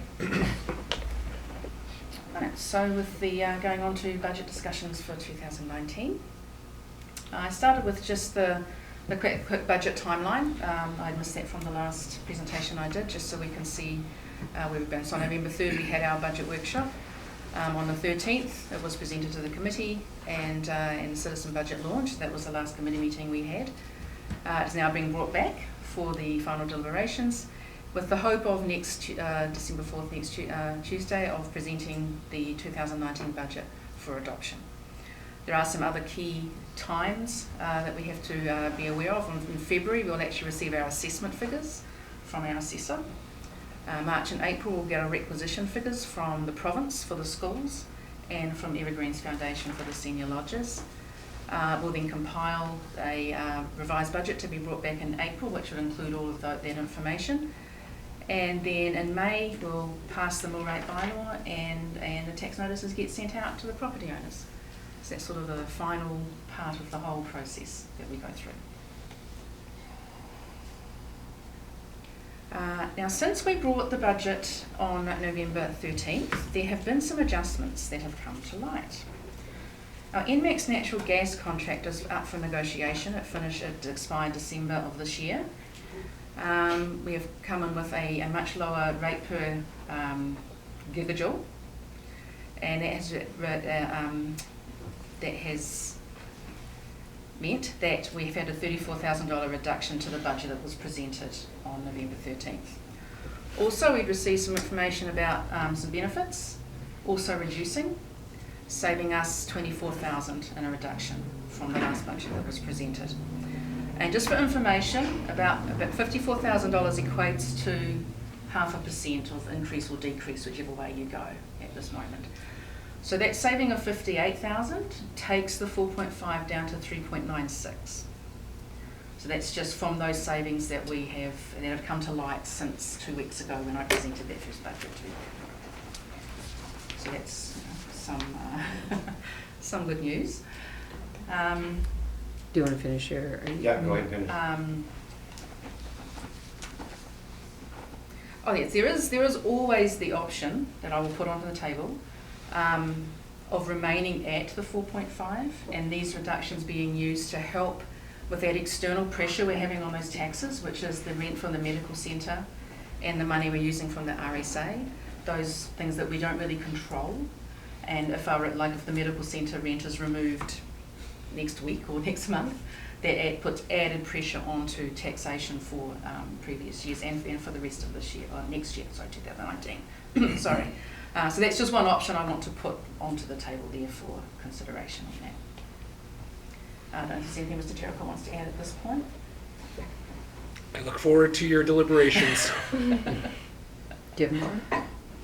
Do you have more, or that's it? I do have more. Oh, you have more slides? Oh, yeah, we have one.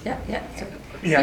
Sorry. Yeah, I think it's just a list of. It's just a reminder of those options that we spoke about at the budget workshop that were added into the budget that are from taxation. So it's just another option that can be looked at if there was any reductions within those as well. But as I said, with those savings, we are at 3.96 unless we can do a combination of the savings and some money going towards relieving that external pressure. That's for council's deliberation. Right. I open it up. Councillor Chenard. Well, I've got questions, especially through the chair.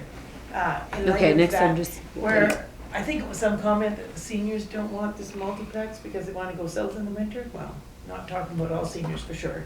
And it's unfortunate to be classifying it in that way. Also, the expense of what the Recycling Society is costing us. So what actually are we giving to the Recycling Society in the 2019 budget? What money?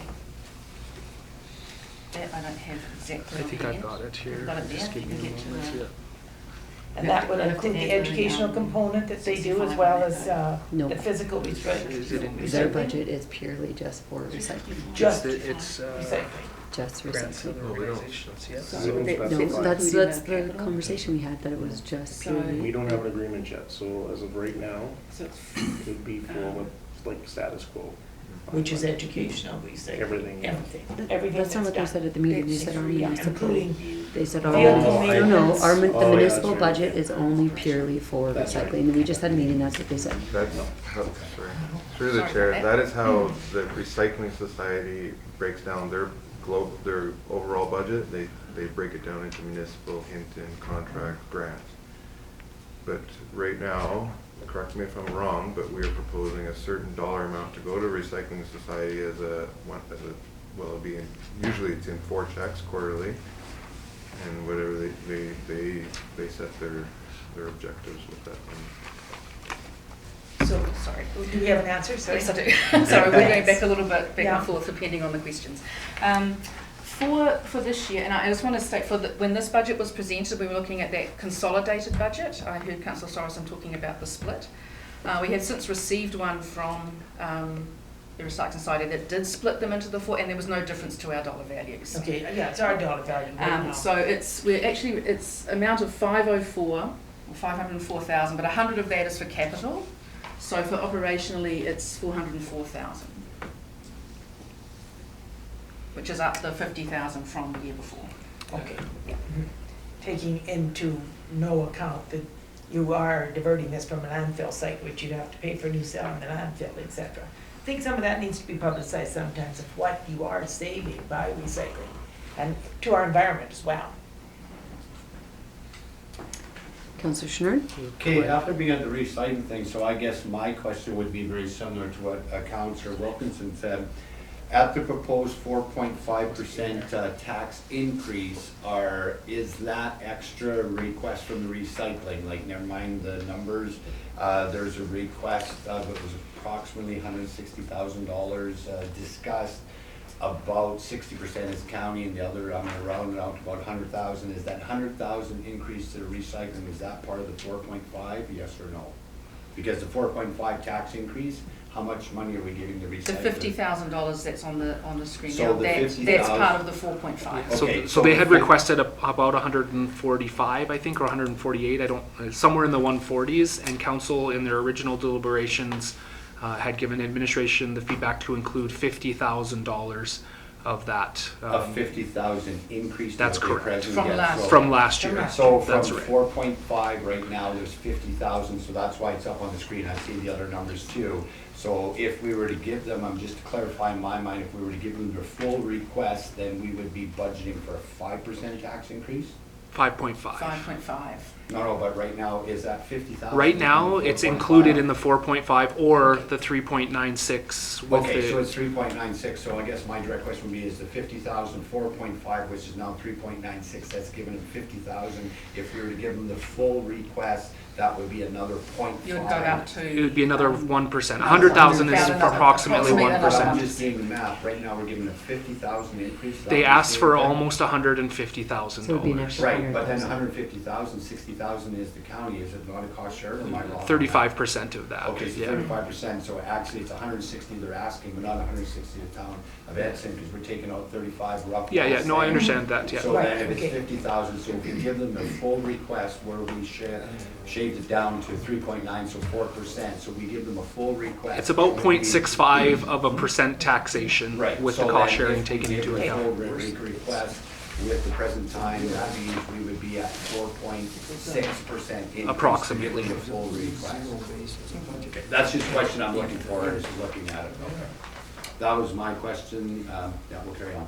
I have another one later, but go ahead. Yes, also on recycling, there was a comment made in our meeting with recycling that we were giving them an additional $50,000 for capital. I guess that is incorrect. The 50,000 is for operational. Okay. I think we need to be very clear with that when we're communicating with Recycling Depot, because they are adjusting their budgets based on whatever decisions we make, so. Councillor Sorensen? The last meeting, or when we last discussed this, I'm pretty sure I made the motion, but I guess, was it a Cal meeting? Was it community of the home? Yeah, so I guess there wasn't motions and voting, but I know my motion was to bump this to 500,000 even. It's ended up at 504, I'm fine with that. Yeah, just want to point that out. Anyone else? Mayor Sahar? I'm happy we've gone down to 3.9. I would like to use the savings to bring down our budget increase down to 3.9. And we're gonna have some fluctuations between now and the springtime when we get our assessments in. To be clear, that 3.9 is a budget increase, not necessarily the tax increase, correct? 2.96, just to be precise. Yeah. Don't forget. So, yeah, that's all. Councillor Schnurr? I guess if we're talking percentage right now, I still stand to the 3% that I originally spoke about, and the reason is because in upcoming 2019, we've already added extra expenses to the taxpayers. So in previous years, like we went 1.9 last year, so I still think it is our job to tighten up and shave where we can prices. I mean, we have 5 on the list, but maybe we have to do something else, because it is our responsibility to do this. And then bearing in mind where I talked about the extra 0.5%, so I'm standing right now saying I like 3, but if I have to go in favor of an extra 0.5 to keep our recycling depot going, because I believe it's very important to our town that we keep this going, as well as there's other essential services. And I look at recycling where it's been referred to as snow removal. We have good years and bad years.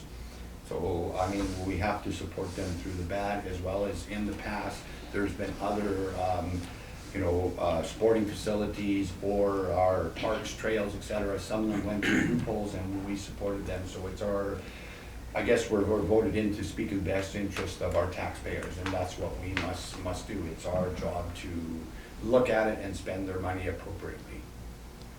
Councillor Bevan? Through the chair to administration, just looking on this here, that FRMA, is there, I know if we join them in that, there's a potential we get a big chunk of money from them and that. Is there any way that we can talk to them and see if we can be guaranteed something that's gonna come back? Even if we get our $20,000 back, we get 40 out of it, we break even or whatever. Is there any way we can have another, you guys could talk to them and see, okay, look, you came and done a presentation to us, you told us we could get, you had $2 or $3 million that you wanna get rid of. We'd like to have some of this. Is there any way we can sit down and have a little chat with them saying, can we be guaranteed that we spend a 20, we're gonna get at least our 20 back or get 40 back or whatever? Thank you through the chair. My advice on that is I think we've heard from FRMA what their program is. This would get us membership, which comes with some certainties, which are some advertising opportunities on their materials, direct support for those recreational campsites that maybe some of our residents use.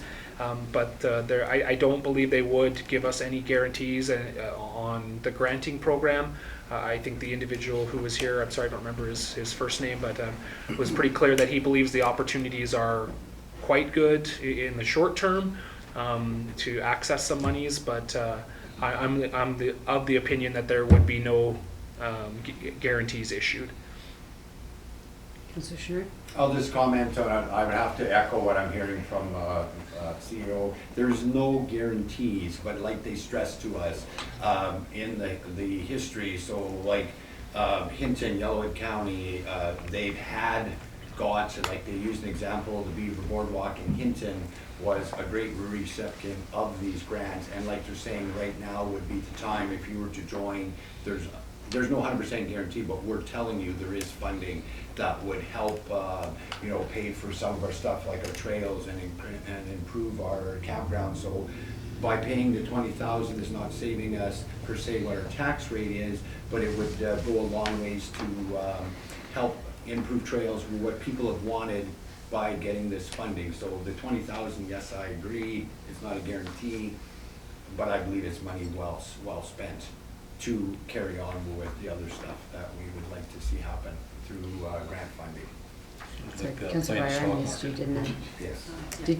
I'm sorry, I missed you. No, that's fine. Through the chair, I feel that I'm really excited that we were able to get a better rate with NMAX, and that the benefits are reduced. And with that 54,000 reduction, I feel last year when we started council, the budget was new, and I didn't speak up when I should have in the past regarding the 2.9% when we dropped it down to 1.9. Since then, we went to strategic planning and saw an incredibly, immensely large number that will likely be presented to us in the near to short-term future, and that I would be in favor of keeping our proposed rate at where it is at, because we know there is a lot of infrastructure in many different forms that need help.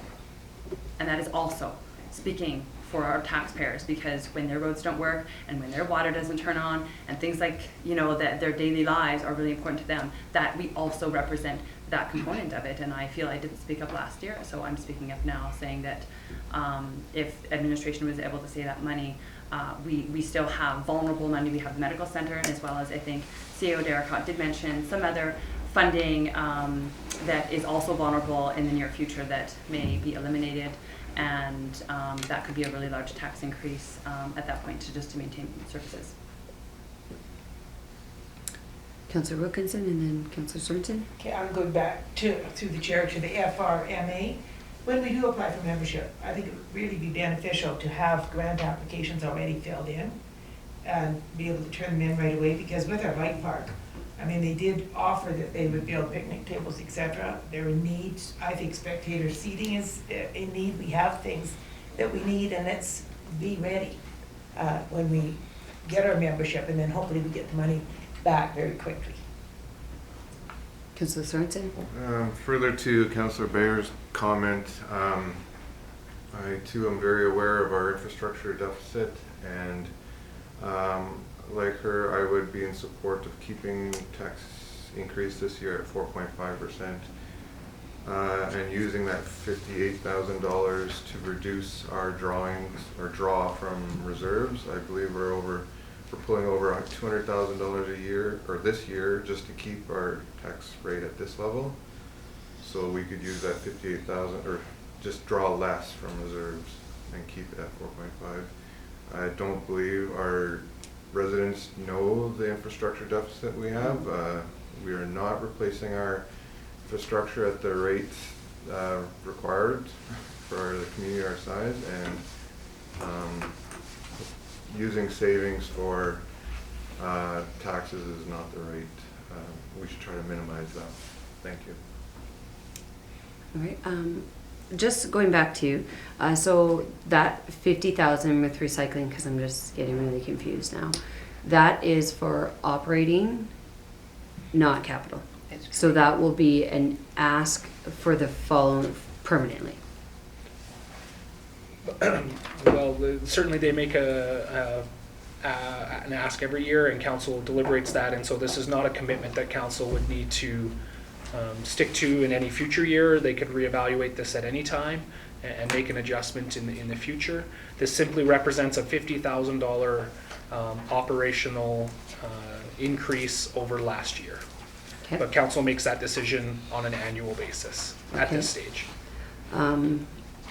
I would support that 50,000 with what is going on currently in the industry with the China market and such. However, I would expect, as you had said, they've had good years, bad years. It's our job to be responsible to do that. I would expect that the Recycling Society would ask less of the town if they are making more revenue. So I would not expect, saying that this is something I'm supporting due to the market to ensure that it's there. However, I expect that when the market is well and that they were making money, that they would ask less of our taxpayers instead of that continuing trend of up. Just knowing that the trend has gone up and knowing that there has been good years in recycling, I would like to see that I'm supporting it for this year because of where the market is. But if the market improves, then I expect that ask to be lower in years to come.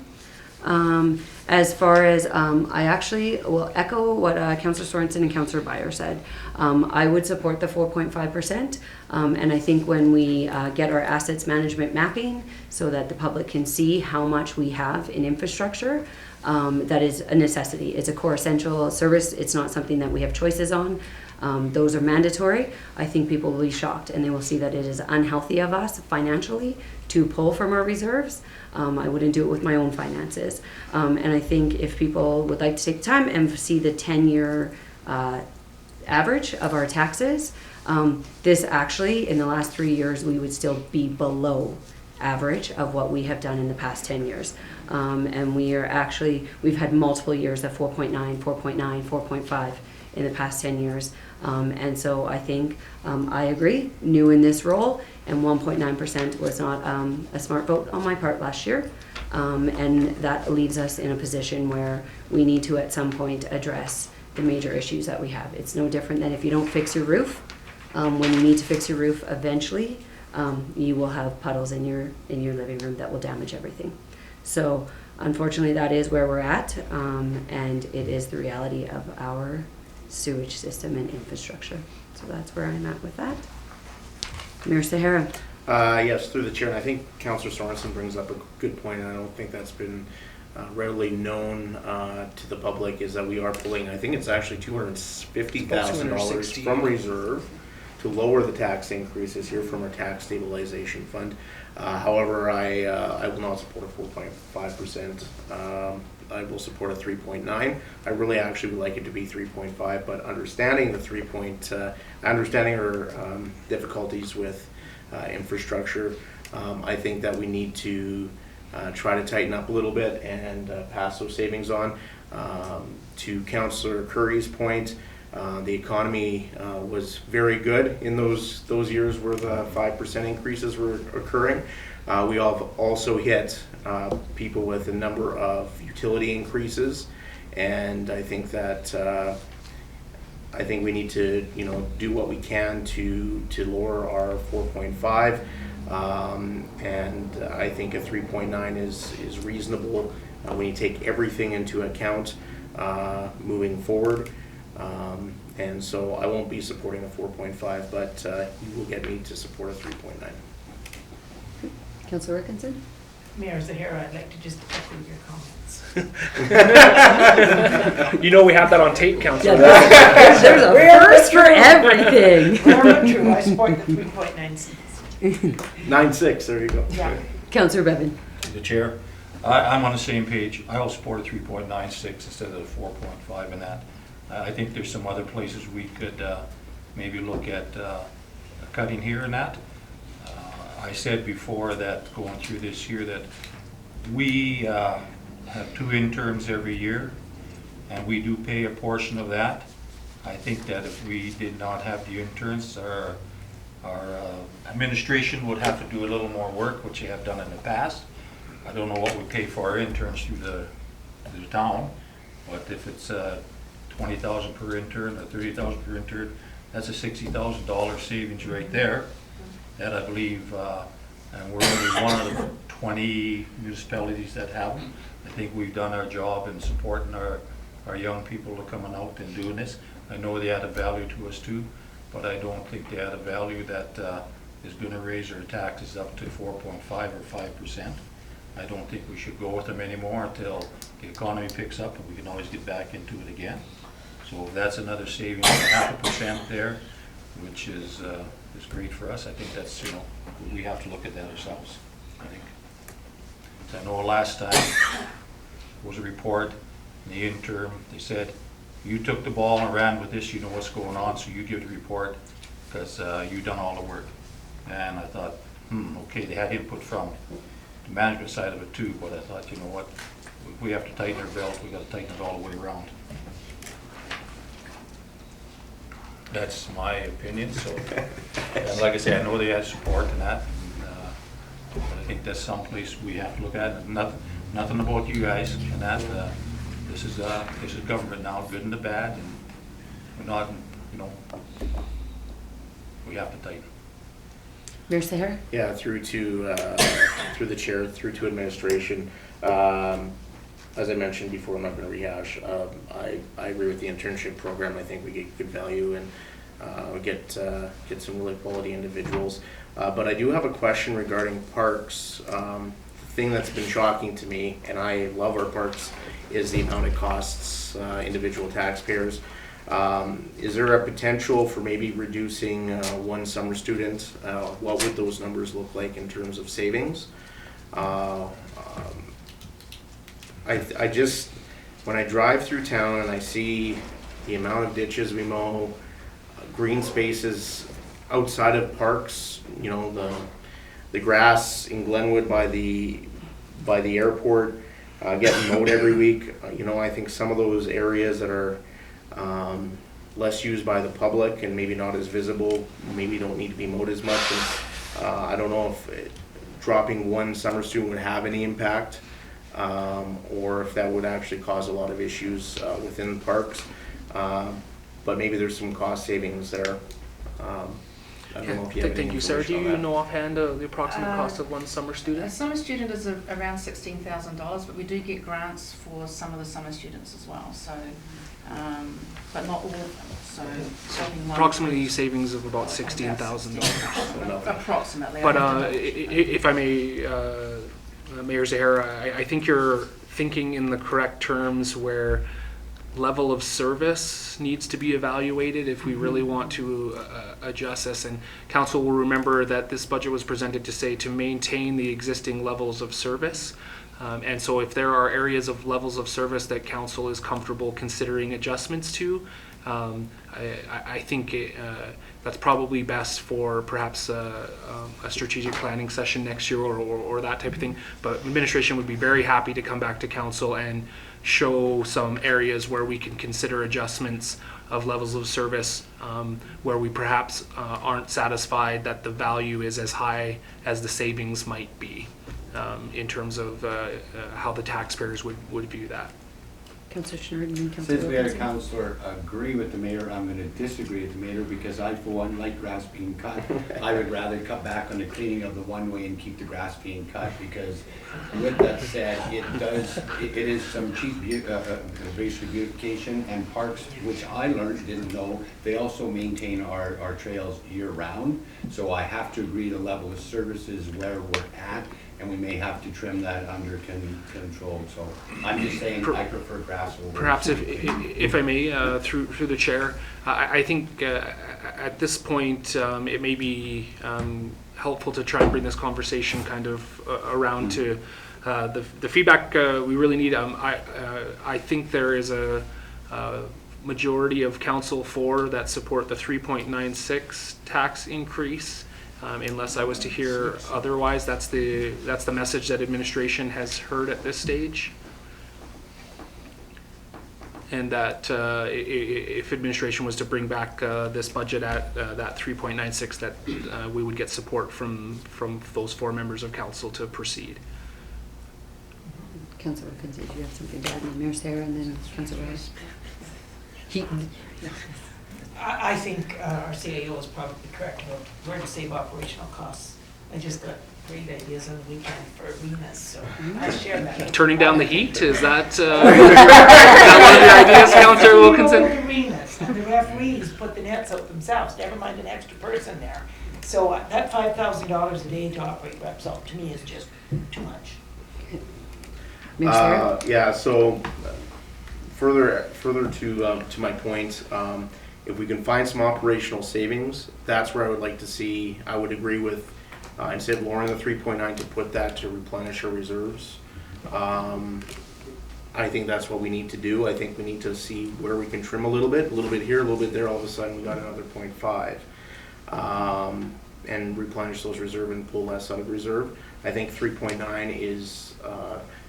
With the comments about the 0% and the 1.9%, I think 3.9 is reasonable when you look at those numbers combined over an average. My main concern is the utility increases that we've had. We'll have another one January 1 that we really need to try to do what we can to minimize that. And I don't know if administration has the numbers on how much the interns cost us in terms of our yearly budget. Yes, I think we can give you a general idea of that. The internship program is funded $55,000 by the province, approximately, and costs about $75,000 total. So about 20,000. Yeah, so certainly administration thinks that this is not the right place to cut. We're getting incredibly good value for that $20,000 and would be happy to consider some other areas. I say that simply that we're getting some pretty highly educated, good labor for the price of a summer student, basically, but we get it for an entire year. So the value for me is incredibly high there, but happy to consider other opportunities. I would also suggest that we've already committed to the province. This council passed a resolution. We have been approved. I think that would be a little bit unfortunate if we were to go back on that commitment that we've already made to the province. Government says no to us all the time. Councillor Beyer? Through the chair to administration, I agree with some of the comments that Mayor Zahara said about, trimming maybe, the far back parks that aren't as heavily seen, I suppose, or wherever administration feels that there is an area to create more savings over less value.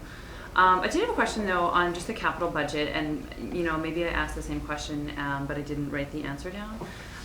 Regarding that $200,000 for the fire training structure under protective services, is that then that's completed in 2019, and then in 2020 is there going to be additional expenses for that? So my recollection of Al's response to that is we're not anticipating there to be anything outside of the existing fire budget in operational costs. Okay, and then, thank you. And then down the list, I've got a question about the parks and trails. So the 200,000 that we set aside, it's listed under the funding sources or under grants. How do we do that? Currently funded from the Municipal Sustainability Initiative, MSI. Oh, okay, I see. I just wasn't sure what that meant entirely. And that's normally how we do it every year? That has been our common practice, yes. Oh, okay. Okay, If I and may, then- sorry, I thought you were Okay, finished. no, sorry, one more. I was just trying to read it first. So if a capital budget item, so I'll use the example of the vehicles. So they're listed, one of them is at $60,000. If that only costs like $55,000 once you negotiate a deal, where does that $5,000 go, or does it stay? Depending on the funding source, so most of them are funded from reserve, which just means any excess fund would remain in the reserve for Okay. potential future expenditures. Right, okay. All right, thank you. Councillor Schnurr? This is through to Sarah. Sarah, on your timeline schedule, we had that back there. You go back to the page.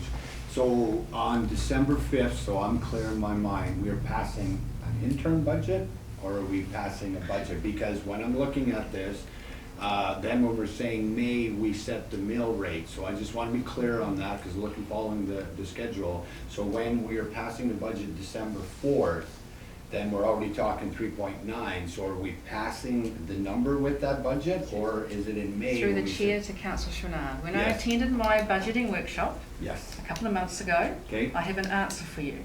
perfect. I'm waiting for it. We have been calling an interim budget for years and years. It is not an interim budget. Okay. The interim budget would only be passed if we cannot come to a decision by the end of this year on Correct. 2019's budget.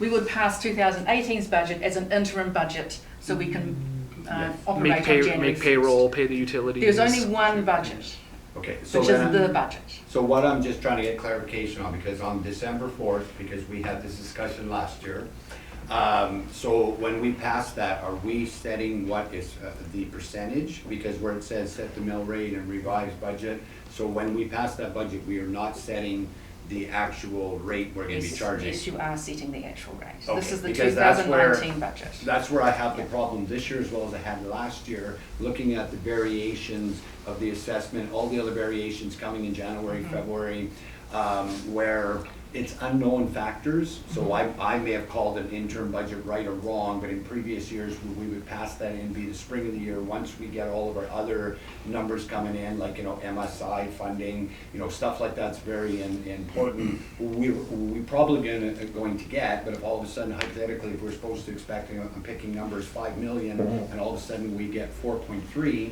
well, that does affect. Yeah, if I may, Yes. so the council has the prerogative to adjust their budget at any time. It is a living document. Yes, I fully agree with So that, you could pass the budget and then in January decide to adjust the budget, and then in Yes. February make a different change to the budget. In March, you respond to some emergent circumstances and you adjust your budget. That is council's prerogative to do so at any time. I'm certainly not suggesting that council adopt the practice of regularly adjusting their budget, because operationally that becomes very challenging. But simply, I think it's really important that council understands that it is always council's prerogative to control and oversee the budget. What happens regularly in the spring is once we know the additional information, in particular the assessment, administration will come back to council based on the budget that they have passed, saying, now that we have the assessment information, here's the recommendation we have for council to, that process is more about setting the mill rate and the tax rate than it is about, it's not about passing a new budget or a revised budget, but it's not unusual for us to have 1 or 2 or 3 items where we have additional information or more clarity that can cause an adjustment to be considered by council. So I guess follow up to it, then we'll call it an intern, call it whatever you want, but I'm thinking that when we pass it, I fully understand, you pass it on December 4th so we can operate. But then if we're gonna adjust it, that's I guess I'll have to sort that out, but that's where my personal feeling is, that I'm trying to figure out wording or not. If we pass it on the 4th and then February, March, we're gonna revive it, I don't see the purpose of passing it. My opinion. don't see the I think at this stage, what administration really needs is for council to tell us what percentage they want their budget to be at. And we'll be happy to come back and say that this is what it looks like, or here's our recommendations for how we would achieve that percentage that council has directed. Okay, let's go Yeah. quickly Perfect. around the table. Councillor Bevan, What? percentage. I kind of turned you guys out, no. 3.96. 3.96. 3. 4.5. 3.96. You heard my comment, 4.5 and draw less from reserves. Yeah, 4.5. So Tony, do I get to So it's decide? 3, 3, and 1. So I get to decide. So I would suggest, if I may, that the direction I heard from there was closer to being in favor of the 3.96. It is critically important that council understands that what direction you give us today, That's correct. we'll be bringing that back to council next week and asking you to pass a budget based on that. And it is incredibly difficult at that stage to make adjustments on the fly. So now is the time to give the feedback on that. If council was to be presented with the 3.96 budget, would we be able to gain the support to have that passed? That's what we really need to know. It's really Councillor Chenard, I think, that is, because I unless one of the other three were interested in No, adjusting that. I fully understand. It's 3.9. I've said all along, 3, so I mean, that's what it is. I'm slowly moving down, and I've spoke my reasons why. So, yes, so So can you just clarify, so you would be in favor? You would support a budget at 3.96. well, I'm closer to 3 than 4, but I have still No, I This just is need to know a direct yes or no, answer. because if you Direct say no answer, to we gotta that, get moving on. administration's not gonna bring forward a budget that's only gonna get 3 votes from council. But I did ask another question if it's included or not. So I would have to say that I'm going with the 3.9 because it's closer than the 4.5. So, I mean, I'm at 3, so I have to support what's closer to where I'm at. Okay, Mayor Sahara. Yeah, I would really like us to have consensus from council on moving forward. My suggestion would be for administration to find some additional cost savings that would be in line with a 3.5, except we would accept a 3.96 with that difference going back into reserve to accomplish what councillors Byer, Sorensen, and Curry would like to see happen in order to close that gap on the tax stabilization fund. I'll open that up to discussion, and I think that would be meeting halfway in order to accomplish everything that I think everybody wants around this table. Maybe I'm speaking out of turn. I don't know. I would be willing to support 3.96 if you could do it, cut some so that we're not pulling that huge amount out of reserves. Councillor Sorensen, I would support that. Councillor Bryan, I would also support that. Councillor Dickinson. Oh, I'll support it very much so, but this is, when you bring this back to us, like what you've cut, because then there's no more discussion on what you've cut, is that true? Basically, that's, yes, administration would come back and say, we're recommending that we would adjust, we'll have to go back and do the work, X, Y, and Z to accomplish this. I mean, council always has a prerogative to say, no, we're not satisfied with that.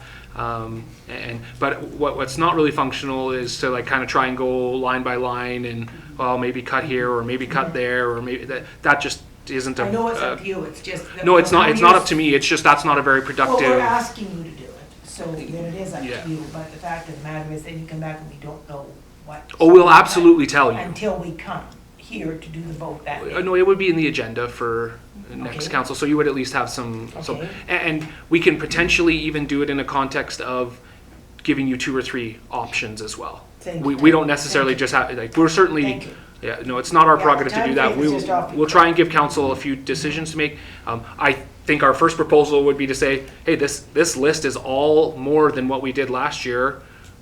What are you willing to give up on this list to get where we want to go? And I would be happy for council to tell me right now what they're willing to give up on this list, which is above the service levels we provided last year, to go where we want to go. if the answer is put all of that in, that's fine. We just have to go and find other areas to do that, and we can and will do that. But I think we gave up a lot of things on the list already. From our I'm only responding to council's feedback, which is to get it lower. That's the feedback I'm receiving.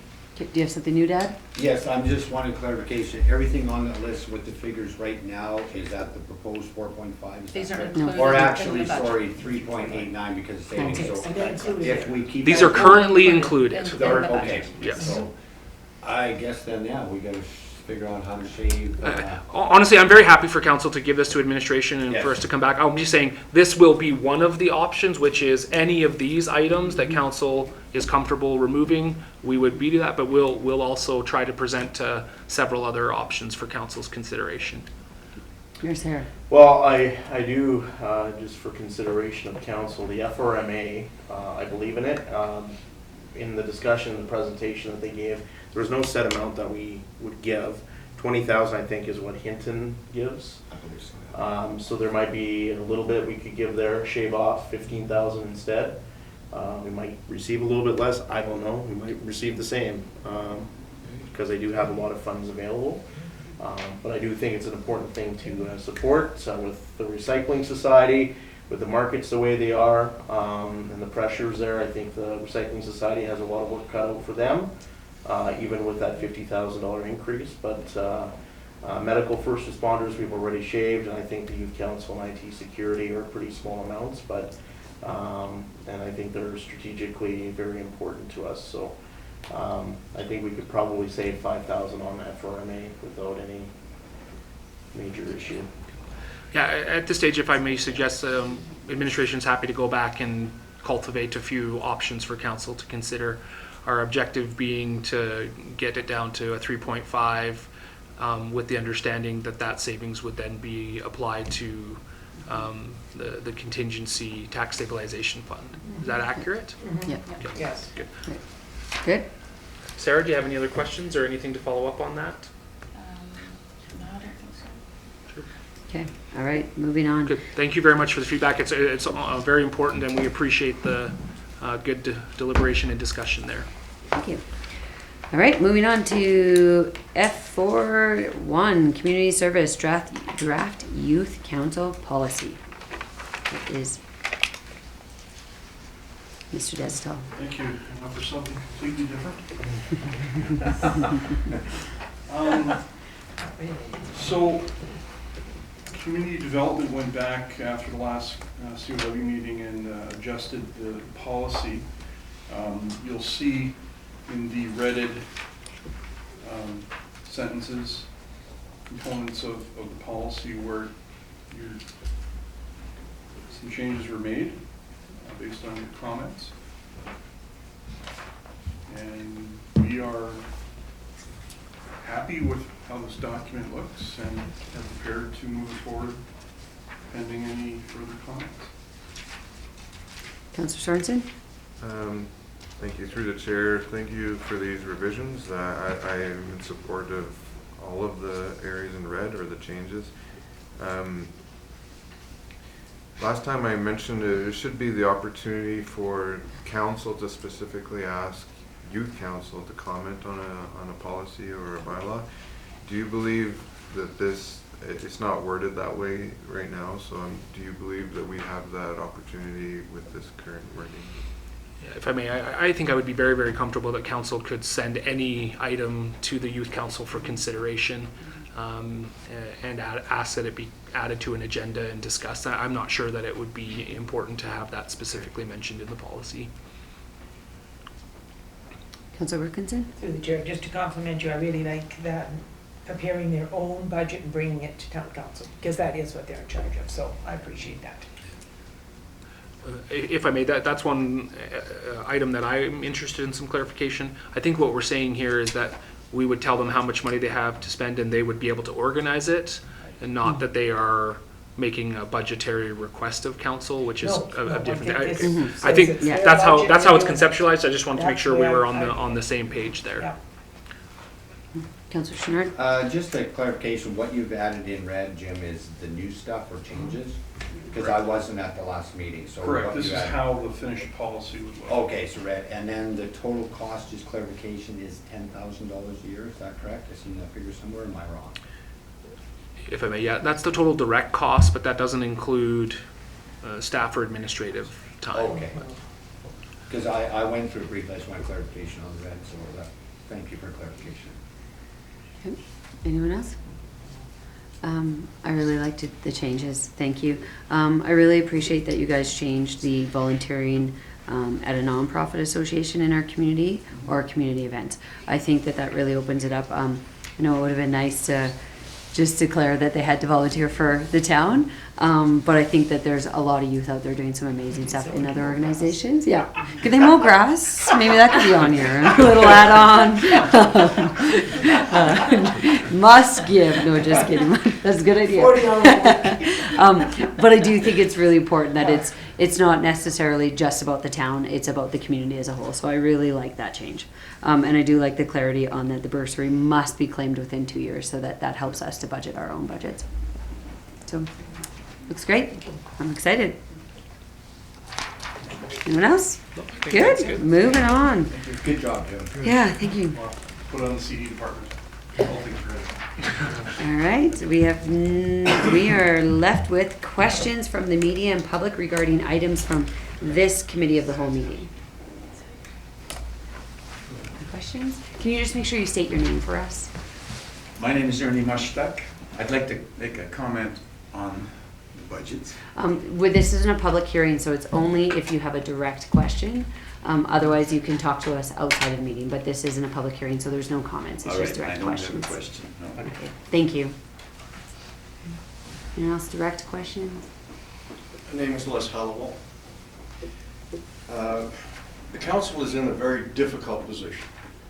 I've sat at that table for 7 years with 7 budgets, 5 of which were sent back to administration.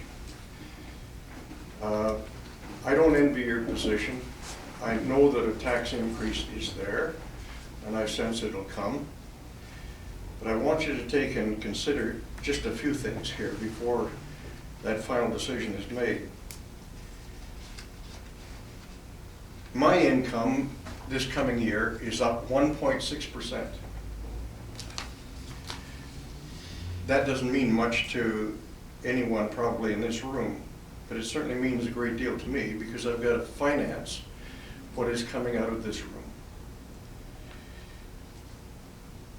I sat Monday morning with a business group within the community, and that company hires and employs 27 employees, male and female.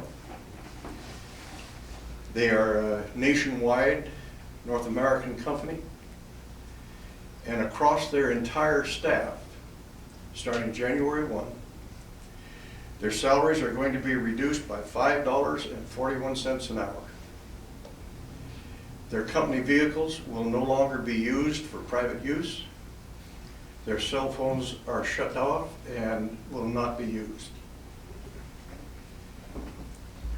In this economic reality that we are in today as a community, we've found ourselves with, as of today, 26 oil service companies gone out of the community, taking a payroll of pretty near $82 million with them.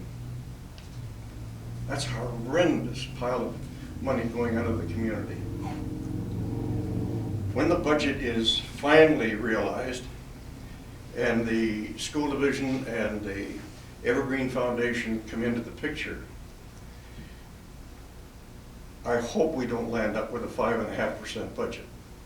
Because if we do, we become almost obscene. I realize that things are there. I realize everybody wants something. But the job and the role of you as council, and I as one of them in the past, has always been to weigh the needs and the wishes of the greedy against the needs of the people that are in need. I'd like to take, just for an aside, because of the. I'm sorry to interrupt you, Les, but it is just questions. It's not a public hearing. So I'm gonna have to ask you, do you have a direct question? We can certainly speak. Because we can talk the after, meeting. for sure, we can talk after, just to follow process of our meeting. It's just because it's not a public hearing, but we can stay after when we're offline and talk. Same to you, Ernie. John. John Stitzenberger. I just had a question going forward with this multiplex. And once we've, for the town, the steering committee has decided on what facilities will be included in this, when can the curling club expect, or can they expect to be asked to participate in the wants and requirements for a curling club? Somebody on the Yeah, steering so I committee, can wanna say her? speak to you on that, John. Our next steering committee meeting will be in February. Right now, we're just waiting to see what the consultant comes back with. At that meeting, I'll be sure to bring up what we discussed here today. I don't know if you guys are presenting to the county or not. And then ask the committee how they would like to proceed moving forward. Of course, we have our county partners that we have to consult with before we move forward with that. There definitely will be a consultation period though. Through the chair to John, I think it would be really important that you do a presentation to the county as well, because we're equal got that numbers scheduled. on the committee, and We have that scheduled. so it's a joint decision. Any further questions? There's no further questions. That's a question, I think. Oh, Takes sorry. a couple minutes for me to get up and down so low. No, I guess the big concern, I'd just like to echo what my sidekick stated. You gotta realize with the aspect of building that Parkland Lodge, what we have now, they've assessed that we have to raise $250,000 for the furnishings. Originally, they asked me to raise $750,000. I said, are you dreaming in Technicolor? So I said, the biggest thing is now, we're really gonna get nailed on that, because we're gonna have 105 people in there. And I mean, we've gotta go ahead and get the $250,000 for the furnishings. If you look at what the furnishings in, it's well over $1 million. So who's gonna go that? And you guys are saying that for every mill, it's $100,000. So I mean, with a lot of people here, what's happening with a lot of people now, seniors, they're leaving. They're going to Spruce Grove, Stony, and that, so we're losing the main core of our people that we built here. You know, so I think you gotta really look and see what you can pare down. If you take a look at the aspect of the amount of people you got working in here, I mean, our population isn't growing, so therefore, why do we need all this? And same to you, Ivan. Do you have a question? Well, that's just a statement. Okay. Thank you. Anyone else have a question? All right. And so we are moving on. Next up, we have a closed meeting in session. So can I get a motion? Hang on. Oh, can I make a motion that we just recess for 10 minutes? Yeah. So we can have a discussion? You and then betcha. go into our camera? Yeah. Can we have all in favor? Yes. Perfect. So we're gonna recess, shut the camera off.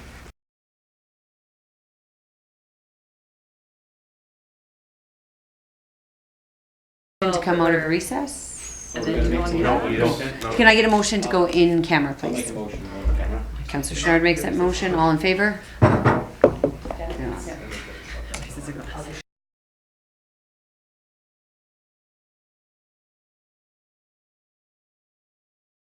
A motion for adjournment. Councillor Schnard, all in favor? Good night.